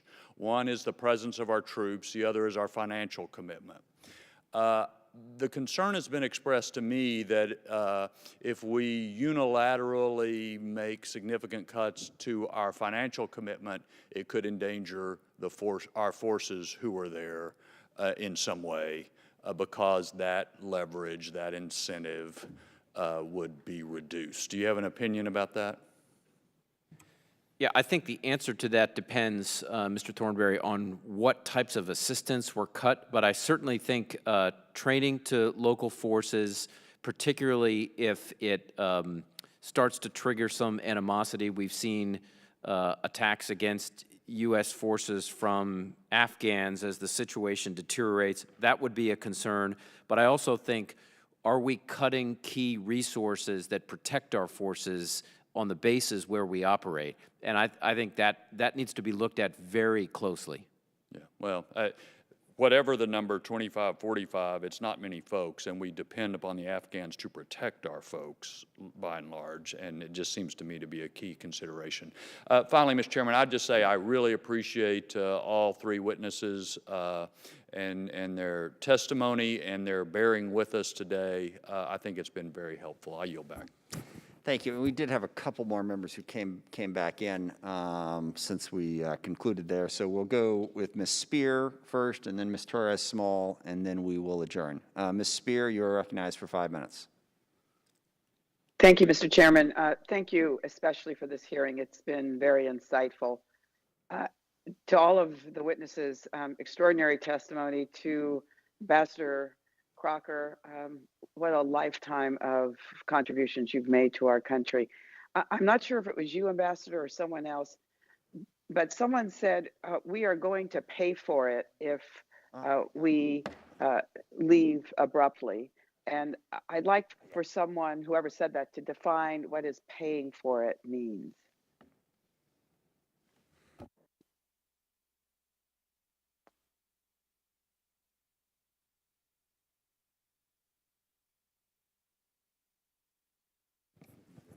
Ms. Spear? Yes. I'm sorry, Ambassador Crocker, are you still with us? It sounds like we've lost our connection to Ambassador. Okay, so maybe to Dr. Biddle and Dr. Jones, an abrupt withdrawal. I mean, we've seen what has happened, certainly in Iraq. I worry about the reinstatement of Sharia law and the impacts on women and children, and I worry that we have to calibrate what a presence, a presence that will be relevant is. Is 2,500 enough, or do we need 4,000? Can we reinstate the other 2,000 after the Biden administration comes into operation, if that is where he's inclined to go? If you could just kind of, in your own words, kind of answer those 2 or 3 questions. And let's start with you, Dr. Biddle. I would personally like to see the withdrawal order remanded, and I'd like our current troop level to remain at least through the beginning of a Biden administration, in part for the political issue of bargaining leverage in the talks, but in part because our Afghan allies do continue to depend, especially on the airstrikes that the U.S. presence provides. If we were to totally withdraw, which I think is a defensible view if you think the talks are hopeless, but if we were to totally withdraw, I think it's very likely that the Afghan National Security Forces would break. They're taking heavy casualties in combat already. There are serious strains on the organization. If we were to leave, that would signal them that the future is very negative. And the combat motivation of the remaining troops would be affected in a very dangerous way by a perception that this is now a hopeless enterprise, and that sooner or later they're looking at failure and defeat in the absence of U.S. support. I think the signal that would send to the Afghan security forces is likely to cause them to be unable to sustain the stalemate that we now see. Thank you, Dr. Jones. Yes, I did not I did not use the words pay for it, but what I would say is that at the moment we have something close to a military stalemate in Afghanistan and a rough balance of power. The Afghan government on the one side with some support from the U.S. and other NATO countries, and on the other we have the Taliban with some support from Pakistan, from Iran, from Russia, and from some other outside donors. You break that balance by a complete withdrawal. So you shift the balance in favor of the Taliban. And I think as all of us have noted during this hearing, that the Taliban continues to have relations with al-Qaeda. I think it becomes only a matter of time before the Taliban starts to overrun major cities in Kandahar, Helmand, Farah, and other provinces, and I think then the concern is that we start to see. That's my concern.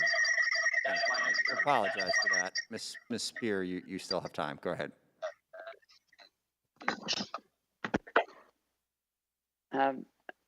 Was that Dr. Jones speaking or Ambassador? That was Dr. Jones speaking. Okay. And I guess Ambassador Crocker cannot connect. All right, I guess my final question, if I still have time, Mr. Chairman, is there anything that hasn't been asked this morning that any of you would like to inform us about that we should be looking at that maybe has not been discussed? I'm getting a head shake. And it's going to have to be quick. Apologize, she's almost out of time. Go ahead. I'll just take the opportunity then. What I would suggest is this whole exercise tells us that it's very important to think of the termination of a war when you begin a war. If we engage in any of these kinds of interventions in the future, we need from the beginning to assume not that the war just ends when you conquer the capital, but that there's going to be some subsequent process that we need to think through in advance. If we had understood that in 2001 to 2 and negotiated the Taliban when we had the opportunity and the advantage, rather than assuming that we had won the war because the capital had fallen, I don't think we would now be in this situation. The easiest way to prevent the kind of dilemmas we face now is to solve them at the beginning. When we get involved, when we understand what our war aims are, and when we accept the idea that negotiation is a way to realize our war aims at the beginning is a better solution than waging a 20-year war and then finding yourself with no good options in the end. Thank you. I Mr. yield back, Arsenal Mr. is Chairman. recognized for 5 minutes. Thank you, Chairman Smith. I wanted to follow up on Congressman Kim's question regarding the impact that that this scaled withdrawal would impact on our allies. So can you just, Dr. Jones, I'd love to hear your sense about how our allies, what position our allies would put in, both NATO and non-NATO, given this reduction in forces. Well, I think there were two challenges. One is, and I think we saw it with the reaction of the NATO Secretary General, they were not given sufficient advanced warning, so that what it didn't include was a broader U.S., NATO, and other forces. What are their objectives, combined objectives? What are the force postures collectively that they need, and how does this affect all of that? So I did not see a lot of strategic planning with our allies. The second issue is, remember, there is pressure, and there should be pressure in all of our allies' capitals and among their populations with people that are asking, why do the Germans still have forces, the Italians, the British, and others, why do they still have forces in Afghanistan? So I think the recognition here is if we want those countries to continue to train and to continue to engage in combat operations, we have to treat them as allies, plan with them as allies, and that's the only way I think we're able to keep it. Because I think they provide advantages. They have forces on the ground. They can train Afghan forces. And I think that at the end of the day, this shows that it's not just us. Earlier in discussions, we talked about the potential impact that the removal of troops or the drawdown of troops would have on negotiations for peace.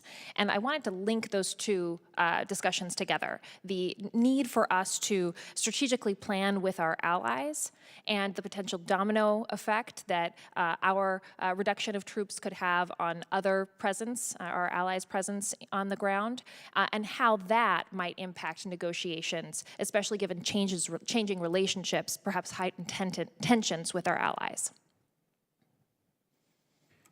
Is that directed at me? Yes, sorry. Okay. I think it's a very good question. I think when you look at this from the Taliban's perspective, they agreed to start negotiations in September. Those negotiations have gone nowhere. They have dragged their feet. And now they perceive they have been rewarded for dragging their feet by further U.S. drawdown that was not connected in any way to progress on the peace settlement. So I think the issue here is if we want an actual peace agreement, then no one can be rewarded for this. Just specifically on the point of our relationship with NATO and non-NATO allies, is there anything more you'd say in terms of that impact on potential collaboration and strategy, as you mentioned, for the peace negotiations? Well, I think the addition of international forces is also an important bargaining chip in the negotiations. Not just U.S. forces leaving, as we've talked about. It's also other international forces leaving. That's an important note here. Thank you. And I don't know if we still have Ambassador Crocker, but if he wanted to weigh in on this, I'd appreciate it. Thank you. I think I'm reconnected. You are. Ultimately, this is not about force levels. It's about American resolve. And that resolve has been very sadly wanting, going all the way back to the inception of these talks that excluded the Afghan government. That is the decision we need to make as a country. All of us in different ways, all three of us have said, we are in a very dangerous situation right now, and that further unlinked troop withdrawals are going to make it worse. Our great strength as a nation has been based on many things. One of them are our alliances. NATO is crucial. We have an opportunity here. We need to seize it. But first, we need to stop the bleeding, literally. And second, we have to have a conversation among ourselves and with our allies. This is not a lost cause if we demonstrate that resolve. Thank you. I yield the remainder of my time. Thank you. We do have one more member who has returned, and then that is it, no matter who comes back. Ms. Houlihan, you will have the last 5 minutes of the hearing. You're up. Thank you, and I hope that you all can hear me. My question is for Dr. Biddle. The United States was committed to a conditions-based drawdown, as we've just heard from several people asking questions. And your written testimony says that the expectations on the part of the Afghanis for U.S. engagements were central to the ability to negotiate an acceptable settlement to the war. I was just wondering, in your view, what would moving away from our publicly touted conditions-based approach, especially on the eve of a transition of government here in the United States, signal to the Afghan people? And what does it mean for our ability to credibly facilitate inter-Afghan negotiations in the future? I think during the Trump administration, the view of many Afghans was that we were simply headed out regardless of what happened. The conditions-based language wasn't to be taken seriously and wasn't to be trusted. And that in turn made it very, very difficult for the Afghan government to persuade members of its own political coalition that they should accept compromises in order to get a deal, because it looked like the half-life of the entire Afghan government was going to be very, very limited. And hence asking power brokers within the Afghan elite at large to make near-term sacrifices for a long-term better Afghanistan, when total U.S. cut and run looked like it was going to create a long-term in Afghanistan measured in minutes, months, years at most, didn't look like a good bargain. That in turn made it very, very difficult for them to organize any kind of consistent bargaining position vis-a-vis the Taliban. Now, an incoming Biden administration is going to have an opportunity to make its own decisions about how seriously it takes these talks, to what degree they're prepared to use the leverage we have remaining to bring about successful talks. Among the many difficulties in this talks is that there are so many parties. I mean, we tend to think of it as the Taliban and the U.S. It's actually the Taliban and the Afghan government, but the Afghan government is not a unified actor. And in terms of the Afghan government's ability to get a consistent position among all the different actors internally to its side of these talks, some degree of understood consistency in U.S. support for the Afghan government is critical for enabling the Afghan leadership to persuade elements of its own political coalition that it makes sense for them to be in this for the long haul. If we signal to them that we're not in it for the long haul, the stability of their own government goes way down. The ability of that unstable government to command enough loyalty and cooperation from its own power brokers to make concessions in a compromise talks goes way down. These are issues that the Biden administration now has an opportunity to recast. I hope they will take that opportunity. And that my next question is somewhat related to that. Assuming that the Biden administration gets that opportunity, what kind of conditions, if any, do you think need to be met before the U.S. would consider reducing or withdrawing troops further, assuming that it were a Biden administration or even what remains of this administration? I would like to see further withdrawals conditioned on an end to the war. I mean, if that's our strategy for getting out of this with an acceptable outcome, the way we use our resources needs to be tied to that outcome. If an end to the war is what we want, and that's what we should want, then we should be prepared to leave the small number of troops that are there now. I mean, this isn't the almost 100,000 soldier presence of 2011 anymore. This is a rather small footprint to begin with. I think we should be prepared to say we were going to leave it there until we get what we want, which is an end to the war through a negotiated settlement. And that actually is, you must be kind of reading my mind. My next question is, what kind of troops should remain? And what kind of troops would you recommend that we remain in terms of personnel? And I have about a minute left, sir. I would recommend leaving every single American soldier who's there now there until the war ends. Now, in terms of the configuration of what's there, I suspect it's pretty close to optimized now because I have confidence in General Miller and his ability to design his force structure to be optimal with respect to the cap that he's given. In terms of the military capabilities that go along with the political role of driving us towards a settlement, the critical military capability at the moment is airstrikes. Our ability to do airstrikes effectively rests in turn on how many bases we can maintain in the country and how much cooperation we can get with Afghan Corps headquarters to enable us to know where Afghan forces are, what they're doing, what they're seeing, and thus how we can support them with our air power. The way I would evaluate in military terms the size and configuration of a posture which in my view is primarily valued for political purposes, would be centrally how does it affect our ability to deliver air power to keep our Afghan allies militarily effective in the field to the extent that we can do it. That's the criterion I would use in evaluating the makeup of that posture. Perfect. I very much appreciate your time, and I yield back. Thank you very much, and I want to join the ranking member in thanking our witnesses for this discussion. Appreciate you being here, appreciate you sharing your knowledge with us, and with that, we are adjourned.